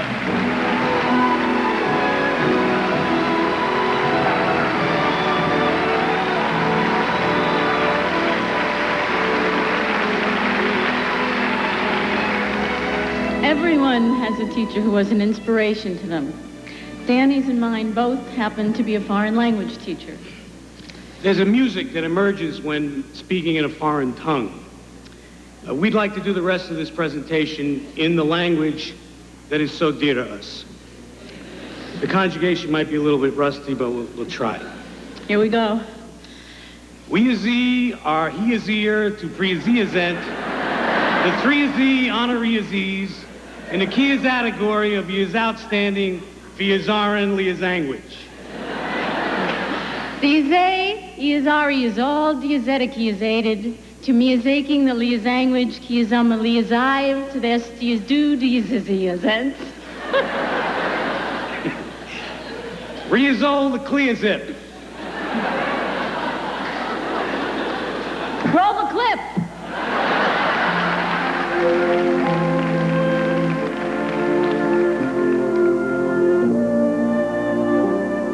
I believe in working with young people. The future of the nation rests with these people. Education has always been precious to Elaine Baer. The daughter of Russian immigrants, she worked her way through Temple University. She quickly learned that to succeed in life, you gotta be motivated and practical. Two principles she liberally applies in her Spanish class at John Bartram High School. I try to teach for proficiency, for reality, for practicality. I believe if you can have fun and learn at the same time, your learning will be better learning. Ronnie con Francisco Itan. I have loved to teach from the very first moment that I started to. Unfortunately, I've never had children of my own, but I've never had a void in my life because I've had the thousands of young people that I've worked with in the 38 years I've been teaching.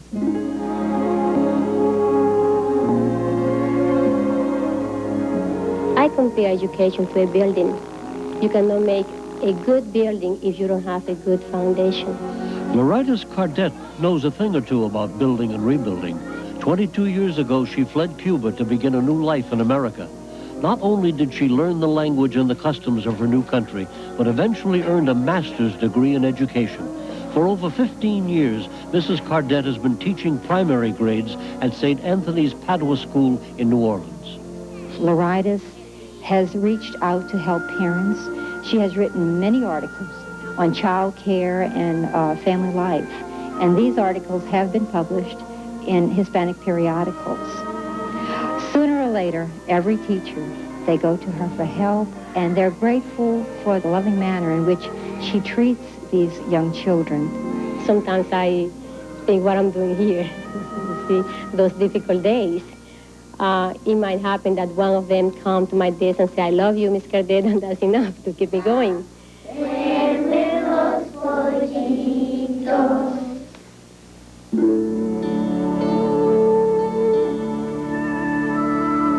Und andere Tiere? Haben wir Schlangen hier in Alaska? No, these are not Bavarian students walking through the Black Forest. This is Joe Sanders' German class taking a nature hike near their hometown of Anchorage, Alaska.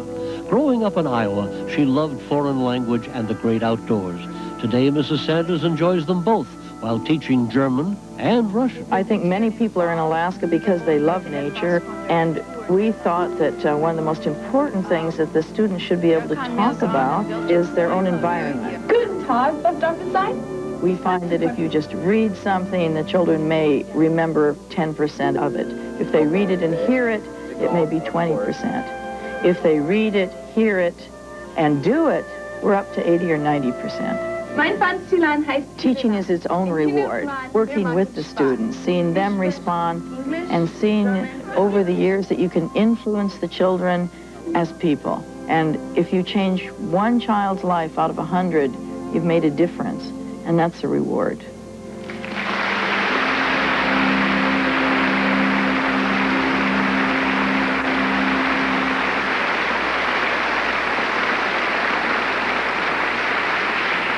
With us here tonight are the honorees. Elaine W. Baer.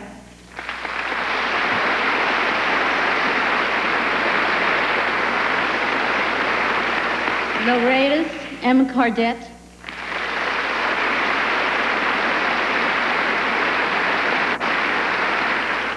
And Joe Sanders.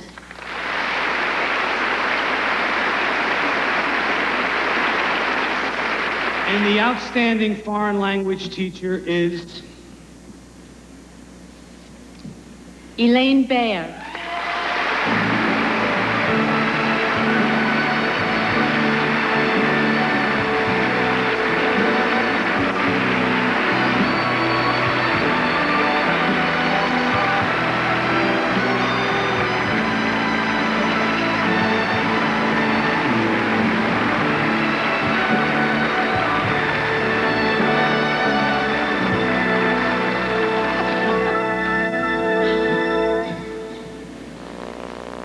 I'm overwhelmed. On behalf of all of the foreign language teachers in the country and in the world, I say I am so proud to be here and to be one of you, because we have such a very special job. And to the students who are listening to us tonight, I beg of you, study another language, study another culture, because it is through knowing and appreciating the differences of those of us who make up the world that we are 10 leaps ahead for world peace. My thanks to my thousands of students who have made my life so rich, so full, so wonderful. And I am so happy that with me tonight is one of my former students, Dr. Jenny Green. Thank you.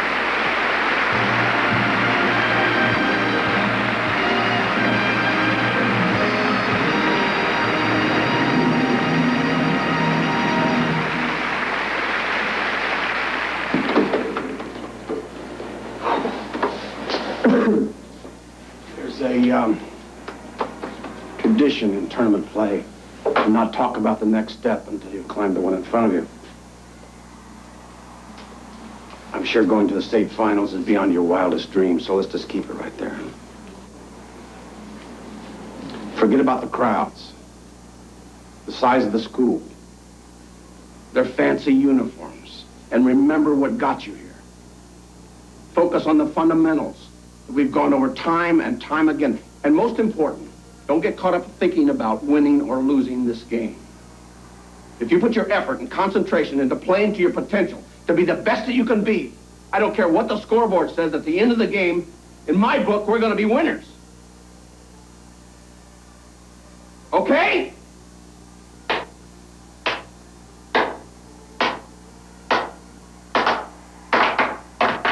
All right! Let's go! Let's go! Let me hear it! Go, go, go, go, go, go!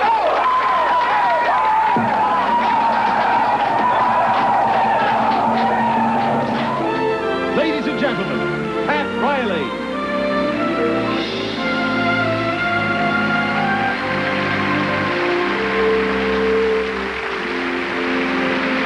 Thank you. Thank you very much. Wow. We only had a little bit of that back against Phoenix last April. You know, the words integrity, trust, dignity, pride, respect, all of those things I did get from my coaches. And, you know, I want to teach the people here tonight a little bit something. When I was a young man a long time ago, I was about 9 years old, and I had a father who was a coach. My father was a baseball coach in the minor leagues. He played for the Philadelphia Phillies organization. And he told my brothers Lee and Lenny one time, he said, take Pat down to Lincoln Heights and start teaching him how to play basketball. I'll never forget the very first day that I played. I got beat up, I ran home crying, and I hid in the garage. And then when I came to the dinner table that night, my dad asked my brothers how I was doing, and they said, he's doing great, Dad. I felt even more humiliated, a little more ashamed. And one day I didn't show up at the dinner table, and my father asked my brother Lee where I was, and he said, Dad, he's still out in the garage. He's still out there crying, he's still ashamed, he's still humiliated. And he said, well, Lee said, well, why do you make us take him down there, Dad?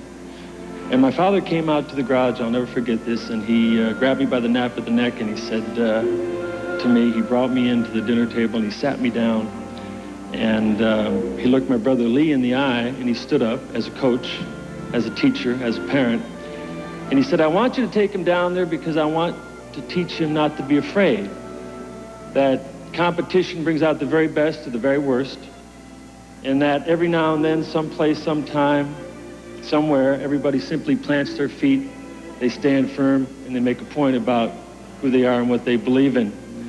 Well, that may have been the most important lesson that I ever learned. I went back with a new sense of self-worth back to that park, and pretty soon I was sending other boys home to their garages, and I felt pretty good about that. You know, most kids have coaches. All of us here in this room, in this audience, had coaches. Both men and women who teach them not only the rudiments of the game, but the essence of life itself. Well, I am proud to be here. The honorees for Outstanding Sports Coach are as follows.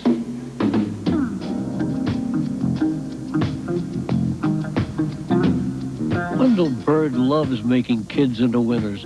In Herndon, Virginia, he teaches second graders in the morning and coaches the high school basketball team in the afternoon.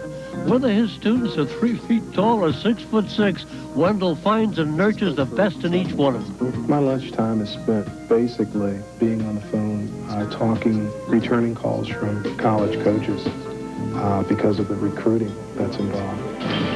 Josh, you made your final decision on your school and everything? Hopefully, I could either become a doctor or an engineer. I'm kind of split on that. Try and find a school that would not just be good for basketball, I would fit in there, but also up to my academic standards. Okay. This is how big my waist is.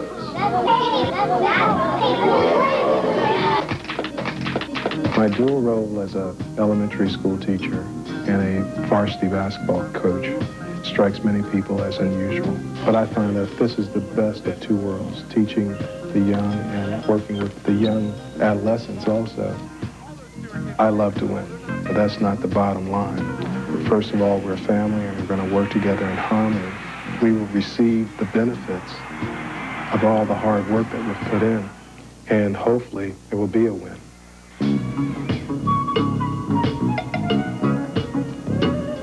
Donna Jean Spaeth is a reading specialist and the head coach of the boys and girls championship soccer teams at Wichita North High School. It's been a winning year for DJ.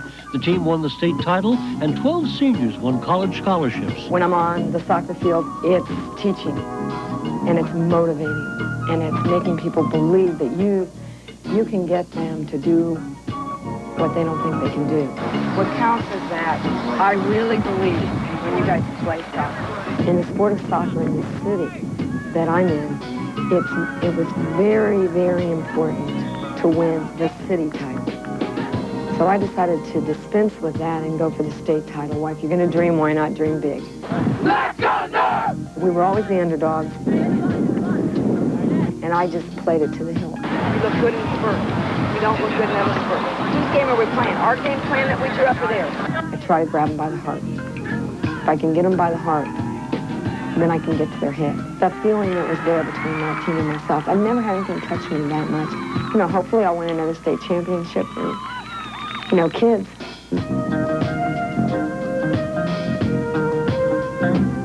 For the past 35 years, Morgan Wooten has coached basketball at DeMatha Catholic High School in Maryland. During his career, his teams have won over 900 games.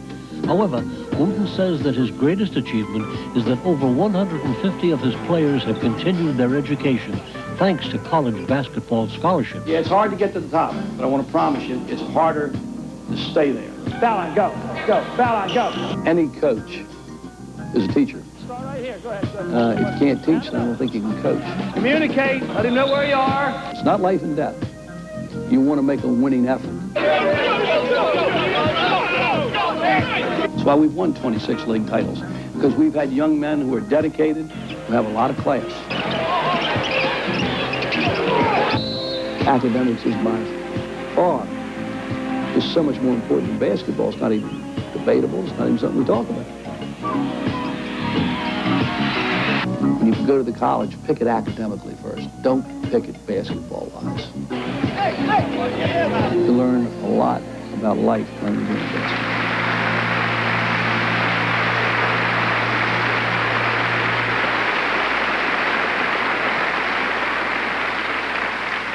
With us here tonight are the honorees, Wendell G. Bird,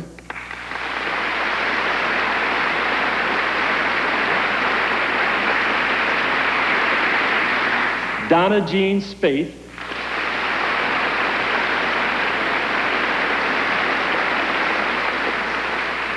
and Morgan Wooten.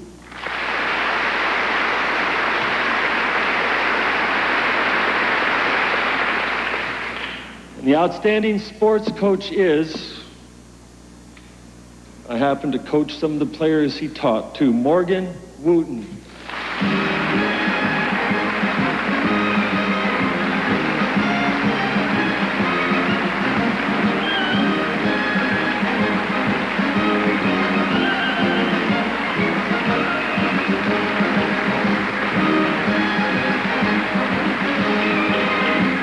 Thank you very much. This is a night for thank yous, and I want to thank the Walt Disney and everyone behind this fantastic evening. What a tribute to American education. Thanks to my wonderful wife, Kathy, and our 5 children that allowed Dad to be a coach. And I'm kind of reminded of some words a great teacher once told me. No written word, no oral plea can tell our children what they should be, nor all the books on all the shelves. It's what the teachers are themselves. And when I think of the teachers that taught me when I was in my school days, my wonderful colleagues at DeMatha High School, all the great teachers I've met down through the years, and you beautiful people that I've had such a short time to say hi to, I think the state of American education is in fabulous shape. And finally, I want to thank Almighty God for letting me be a member of the most noblest profession on earth, the teaching profession. Thank you.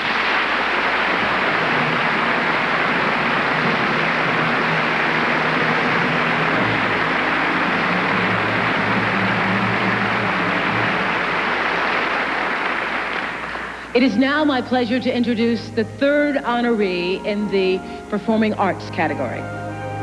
Her specialty is the choir.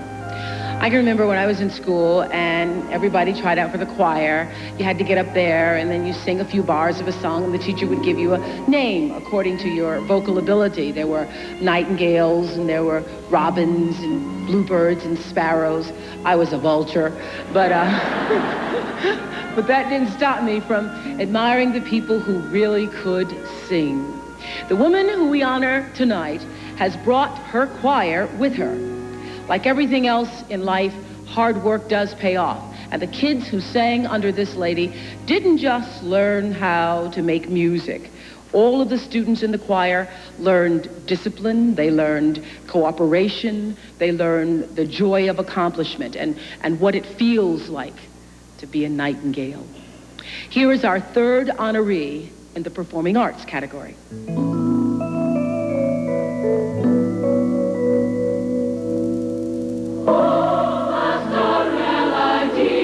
Music has always been an important part of Lula Hedgeman's life. She began her training at the age of 5 and planned to be a concert pianist, but after college, Lula decided to teach instead. Today, she's the moving musical force at Overton High School in Memphis, Tennessee. I get kids who come from all walks of life. My job is to pull all of these different kinds of people together and make one kind of music, one group effort, and one wonderful sounding music. It's the gleam in her eye. It just, when she looks at you, it's like, I want to do the best I can for her. I want to make her proud of me. I know I talk with my eyes, and I never scream or holler or yell at them. And I almost demand their attention with my eyes. You know, she goes much farther than a musician. She's an educator and motivator. She's all of them.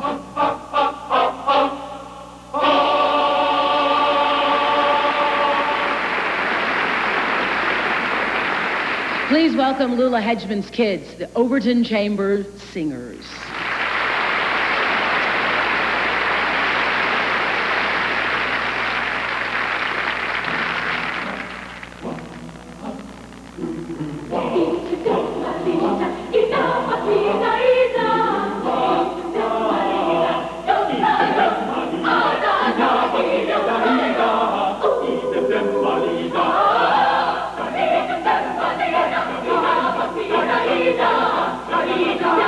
Maria.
before we get to the awards, let's say thanks again to all of these terrific kids who came here to perform for their teachers and for us.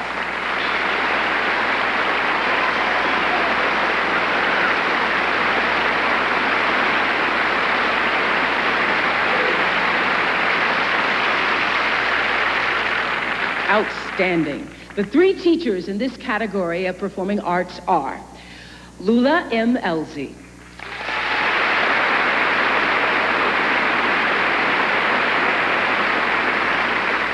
Lula Hedgeman,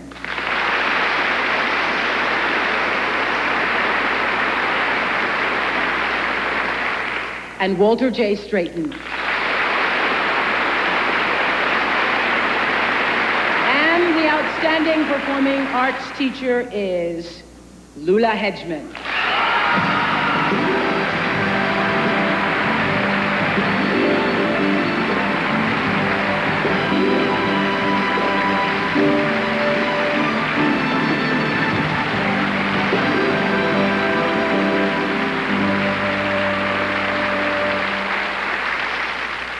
Gee, I feel special just to be an American teacher. I also feel special because God, in His mercy, gave me this opportunity. I also feel special because I get to work with such wonderful young people.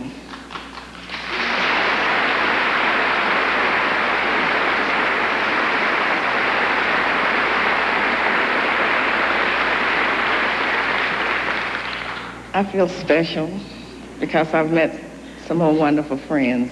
The Walt Disney Company and the Center for Civic Education for the vision, and just think I'm a part of it. I feel special because I met 64 other special people. That's one thing I tell my students: a winner never quits and a quitter never wins. And I don't intend to quit as long as God gives me strength to teach. Thank you.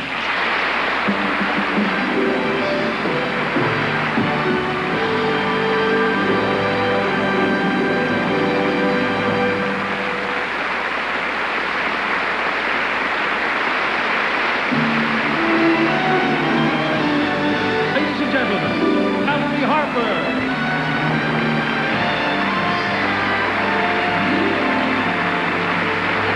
Thank you. What an event. I mean, really, this is extraordinary. Just when kids need us the most, there's really a new spirit for our times. There really is. There's a wind of change. We've had a shift in the wind. The art of teaching and the profession that surrounds it have always been subjects of comment. Shakespeare, who had something to say about everything, had this to say about teaching: I can easier teach 20 what were good to be done than be one of the 20 to follow my own teaching. And of course, that's been paraphrased over the years endlessly by parents everywhere with the ever popular, do what I say, not as I do. Benjamin Franklin, who might have appeared quite foolish out with his kite, this chubby guy in the rain, you know. But very wisely, he said, I think that talents for education of the youth are the gift of God, and that he on whom they are bestowed is strongly called as if he heard a voice from heaven. That's really great quotes, huh? Then there's a very famous statement by George Santayana. He said, those who cannot remember the past are condemned to repeat it. Now, the task of social studies teachers is to make certain that we not only remember the past, but apply it to the present. And sometimes a present that is fraught with massive challenges, not unsolvable problems, but really tough ones. So through the lessons of history, civics, geography, and other classes that reveal the world in which we live, they take their task very much to heart. So with great pleasure, I can present to you the honorees for Outstanding Teacher of Social Studies.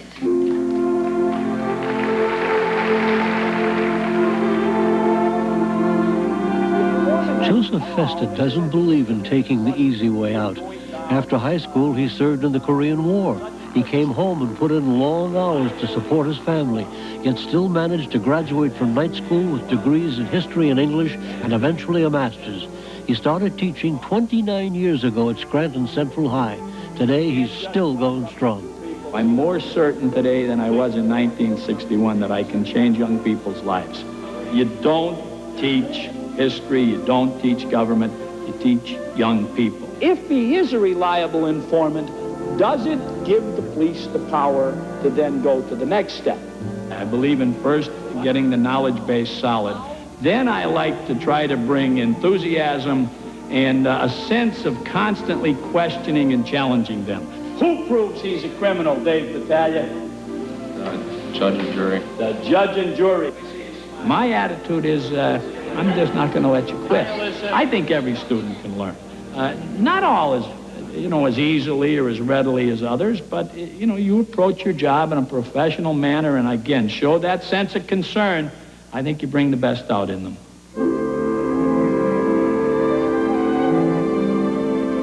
1965, Lyndon Johnson came up with the Great Society program. We're going to end poverty in America. David Richmond feels strongly about society.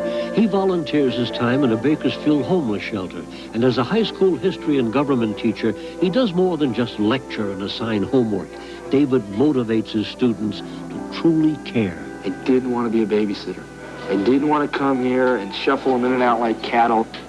The reason I wanted to come was to bring history, to bring government, to bring the ideas alive. You're dead? Oh, no, we have dead people! We want it to be an intellectual challenge, but in a way, because of the television society, we've got to do a little bit entertaining. We've got to be a little bit animated. Sometimes we've got to fall on the ground. Sometimes we've got to scream. Sometimes we've got to pull our hair out. Because they're used to that. That kid coming out of his shell, that kid believing in himself and believing in the intellectual gifts. I've seen, kids that get lost in the shuffle rise to the occasion. And as a teacher, I just kind of go, oh my God, there it is. I have experienced what every teacher wishes to experience.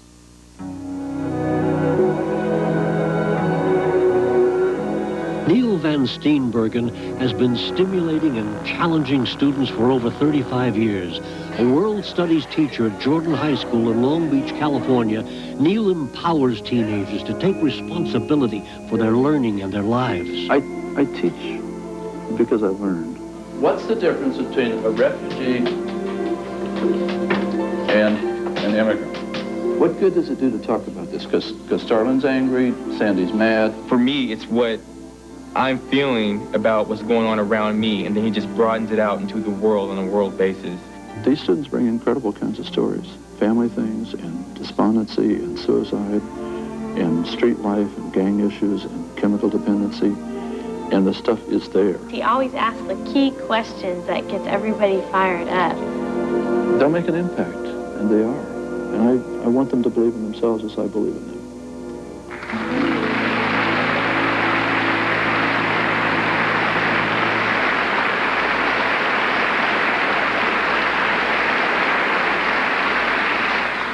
With us here tonight are the honorees. Joseph E. Festa.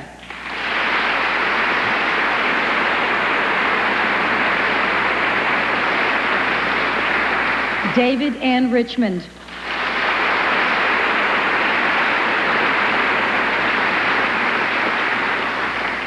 And Neil Van Steenbergen.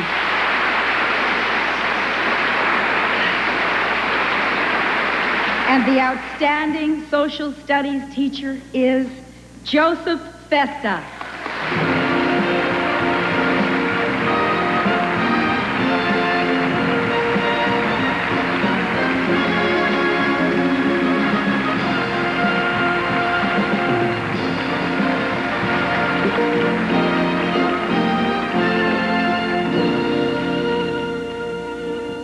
I would like to share this award with my friends and colleagues back in Scranton Central High School. With my wife, Jewel, who has shared every peak and every valley of the past 35 years. With my two sons, Joseph and Patrick, who not only followed me into the teaching profession, but have become such outstanding teachers that they constantly force me to be better. Do you know how wonderful it is to have a faculty meeting available around your kitchen table whenever you need it? I would like to share this with the 64 magnificent people I've met in the last week. It's with these people and the thousands of other teachers just like them out there that the future of this society lies. And finally, for every student that it's ever been my privilege to teach, you've made a 30-year trip a challenging, a rewarding journey of love. Thank you very much.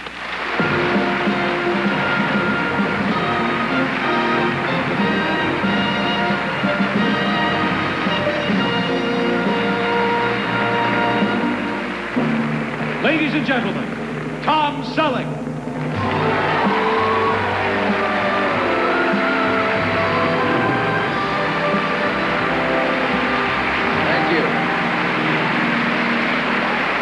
Thank you. It begins at a very early age with finger paints. Remember how it felt to stick your hands in that gooey stuff and spread it all over the place, and nobody said, "Don't make a mess." Instead, they said, "Look how creative he is." And then it was on to clay, huge lumps of malleable mush that you could roll into a snake and call it art. Who will ever forget the first box of Crayolas with all those color choices? Before you knew it, the refrigerator was covered with your minor masterpieces. Soon it was magic things with milk cartons, straws, and crepe paper. Do they still make crepe paper? Can you ever forget the smell of library paste? What about collages made from magazine pictures that said, well, if you couldn't draw, you could at least collage?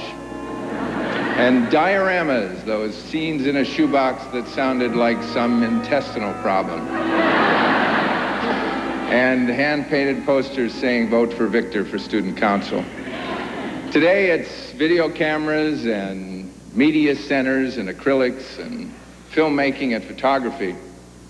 But it all comes under the happy heading of visual arts. The people who teach all these things help us to appreciate and understand art. These are the honorees for the outstanding teacher in visual arts.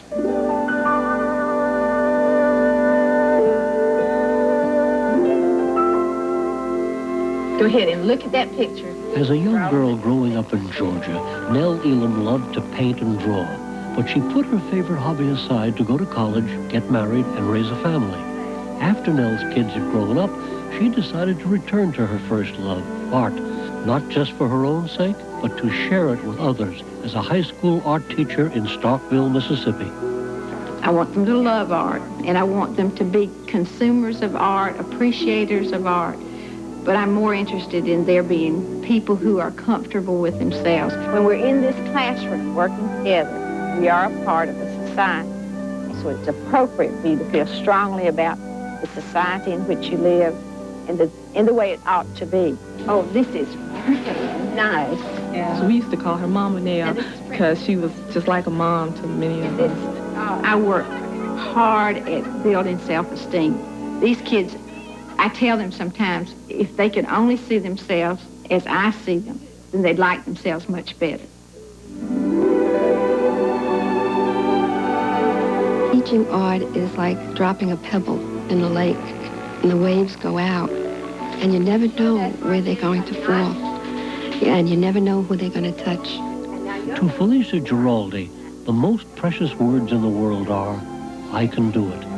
No matter who she's working with in her classroom, the ever-popular Mrs. G delights in encouraging the creativity in every child. Once a Manhattan textile designer, Mrs. Giraldi now teaches art education in New City, New York. Great. Every child is naturally creative. You just have to watch them play to see how creative they are. And this is a wonderful platform for an elementary art teacher to work with because it's exploring again, it's discovering, and it's creating. Even has its flag here. If a teacher can just touch one child, it means an awful lot, but if a teacher can touch many children, it's wonderful. Their joy is my joy. And that's like a rising star. They can catch that star and bring it down to their own heart. And that's what it's all about. Okay, Jonathan, I appreciate... Well, we need you. Oh, I need you, too. We need you.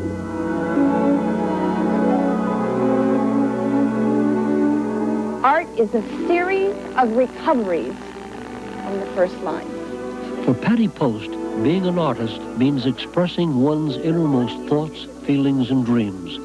Patty has used her artistic skills in dance, writing, and even as therapy for autistic children. In Ventura, California, she inspires her students to believe in their own creative abilities. There are several gifts that the arts have to teach.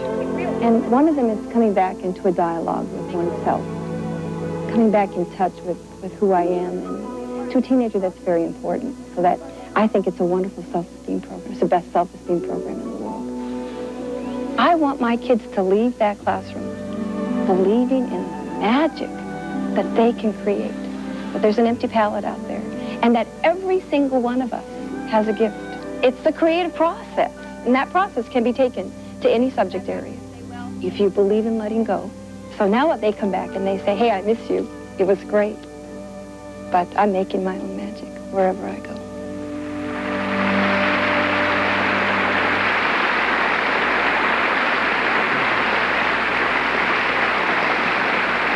With us here tonight are our honorees, Nell Deloach Elam,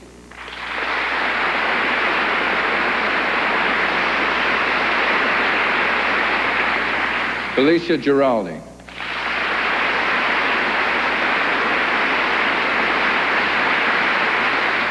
and Patty Post.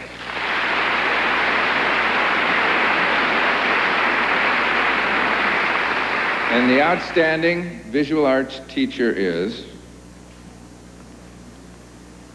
Nell Elam.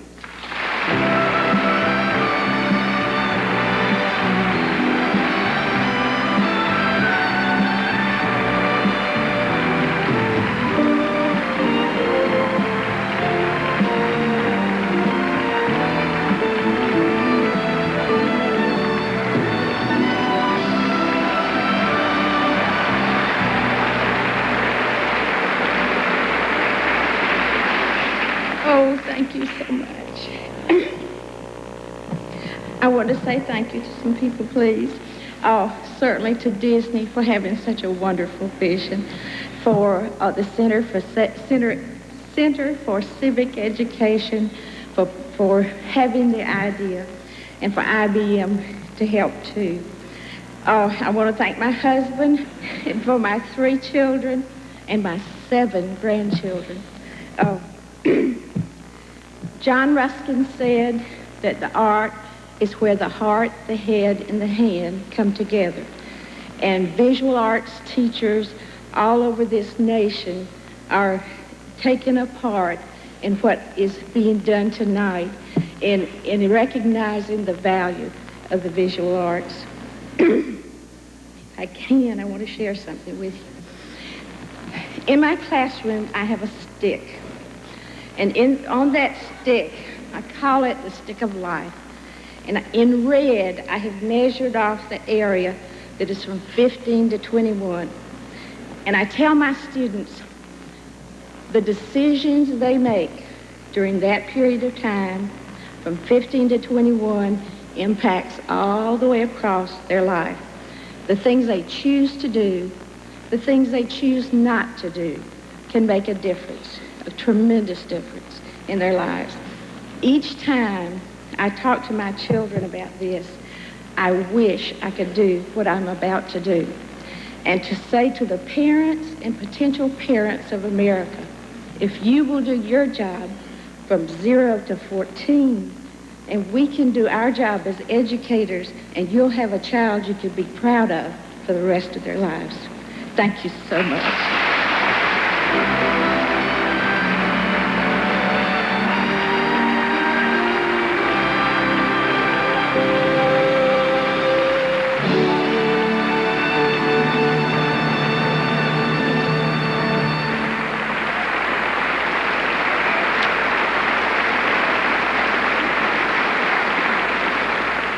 Well, you've seen all our honorees, and you've heard them express their thanks, and ordinarily we would go into a chorus of Be True to Your School and call it a night.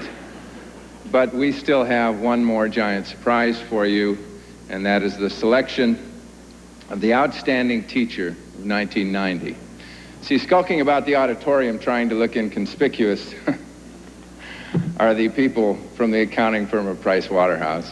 They're not trying to drum up business during the show. They're trying to hand out ballots to the 65 original honorees who will be the ones to vote and select the outstanding teacher of 1990. During the past few days, all the teachers have been attending various functions and getting to know each other. And added to what they've learned tonight about the 12 teachers selected in each category, they are thoroughly prepared to vote for this final award. Now, once they've made their selection, Price Waterhouse will take the ballots backstage and tabulate the results on the spot. And we'll be able to announce this final award in a very short time. But meanwhile, to refresh their memories and yours, here is a recap of the 12 finalists eligible for the title of Outstanding Teacher of 1990. Judy Rappin, Larry Edward Souter, Sr., Joyce Briscoe,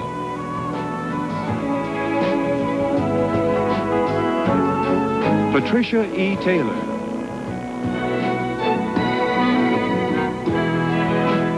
Frank E. Thomas,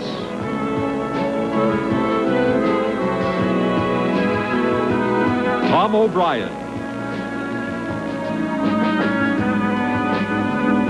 Sylvia Ann Washburn, Elaine W. Baer, Morgan Wooten,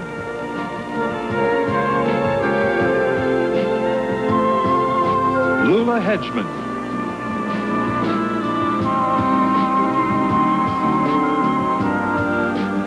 Joseph E. Vesta, Nell Deloche Elam. To explain how these 12 representatives were chosen, it is necessary to go back a bit in time.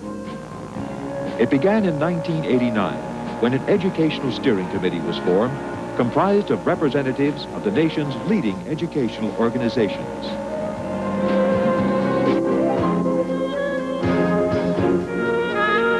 This committee reviewed hundreds of applications from all over the country to select 65 teachers to be recognized in the Disney Channel Profile Series. Each of these 65 teachers will receive an honorarium of $2,500. Prior to this evening, the committee selected 36 teachers in 12 disciplines from that original group to represent the diversity of excellence found in the nation's classrooms. Using private ballots, 3 teachers in each category were selected, and then from among the 3, the committee selected 1 to be recognized for his or her outstanding contribution. Each of these 12 teachers will receive an additional $2,500 for his or her school. Now that the 12 teachers have been announced, the 65 teachers themselves will select by private ballot 1 to be recognized as the outstanding teacher of 1990. After the voting is completed and tabulated, we will announce the name of the single teacher chosen to represent the entire teaching profession. Here are those 65 teachers selected for the Disney Channel Profile Series. Ann Davis Anderson, Elaine W. Baer, Josephine Bennett, Joyce Briscoe, Wendell G. Bird, Loretus M. Cardette, Lynn Chan, Sam Chatton, Carm Chavez, Carolyn L. Cotton, David Thomas Crowley, Sally Cullen, Lynn DeAngelis, Joy Marie DiCario, Nell Deloche Elam, Lula M. Elsie, Joseph E. Vesta, John Fredrickson, Felicia Giraldi, Ed Ganoza, Edwina Gross, John E. Guardia, Janet Walton Hayes, Lula Hedgeman, Linda K. Hillestad, Elizabeth H. Hoffman,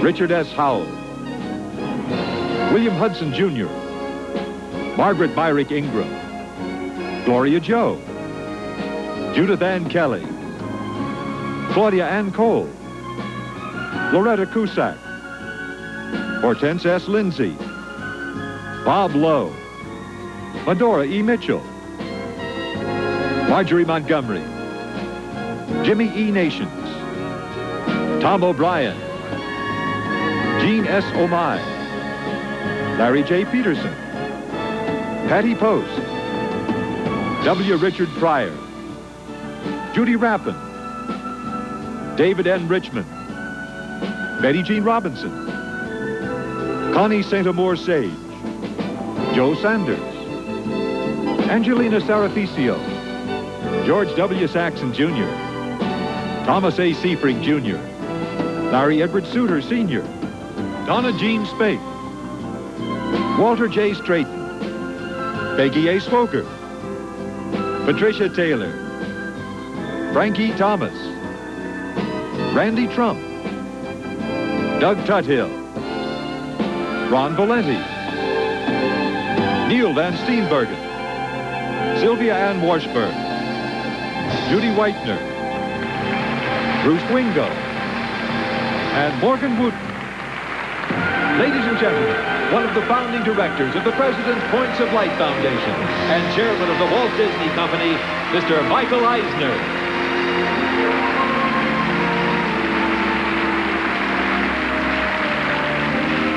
The Walt Disney Company, since its inception, has always been interested in education as well as entertainment. And tonight's event is a perfect melding of the two. All of us, whether we actually know it or not, have a lifelong interest in teaching. But it has always struck me as grossly unfair that the people who are entrusted with one of the most difficult and demanding jobs, the nation's teachers, are often paid less, at times get less respect, and fewer tangible rewards than many other professions. This event will hopefully go a long way towards reaching the goal of recognizing teachers as real stars, just like Carol, or Danny, or Robin, or Oprah, or George Bush, or Lee Iacocca. Why not? We all remember our favorite teacher better than we remember Mickey Mantle or the Oakland A's Dave Stewart. On the Disney Channel over the past 2 years, we've been saluting the American teacher with 5-minute film pieces on outstanding educators working in the classrooms today. The American Teacher Awards is the natural outgrowth of that initial effort, and it is our desire to see this become an annual, full-scale, prestigious event.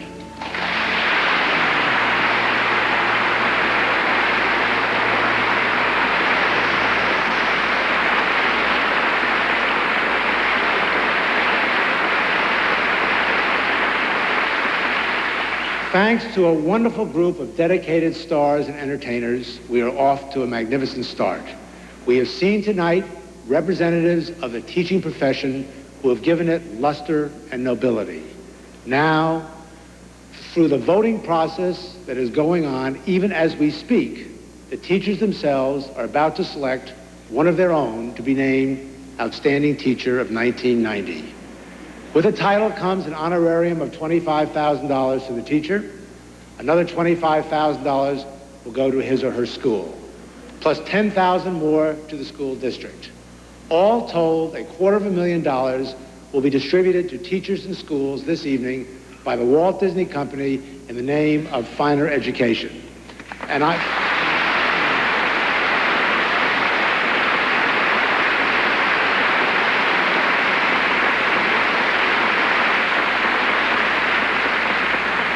honored to be part of this precedent-setting event. And now, if the gentleman from Price Waterhouse will give me the results, I will announce the Outstanding Teacher of 1990. If I can read it without my glasses. The Outstanding Teacher of 1990 is Sylvia Washburn.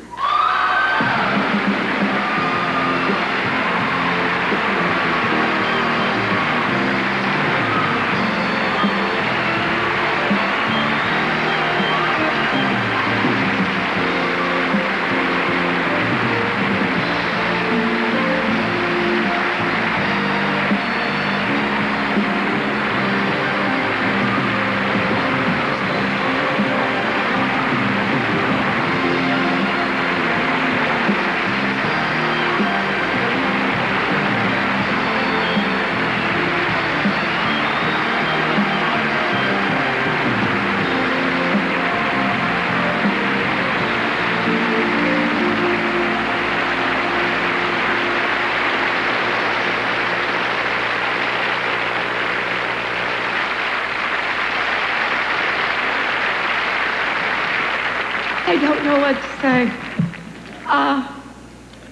This is an extreme honor.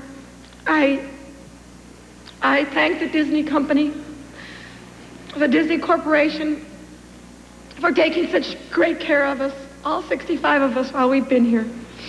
I've never been treated so royally as I have here. There are a lot of people to thank, a lot of teachers that should be recognized as well. My family, Evan, Alex, and my husband, Miles. My mom, all of my family, my sister Norma, who's here, and her husband. Teachers that came all the way from Toledo and paid their way. I don't know what else to say, but thank you. This little guy is going to be shown wherever I go.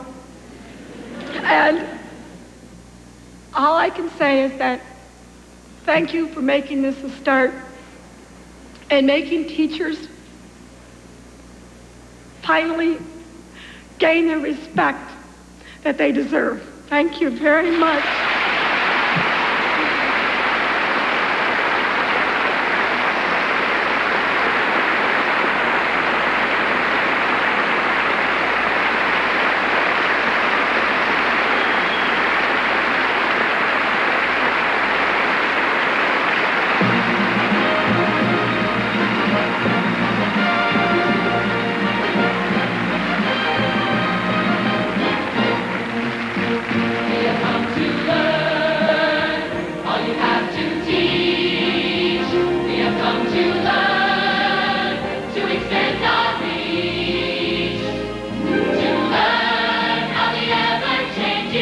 World.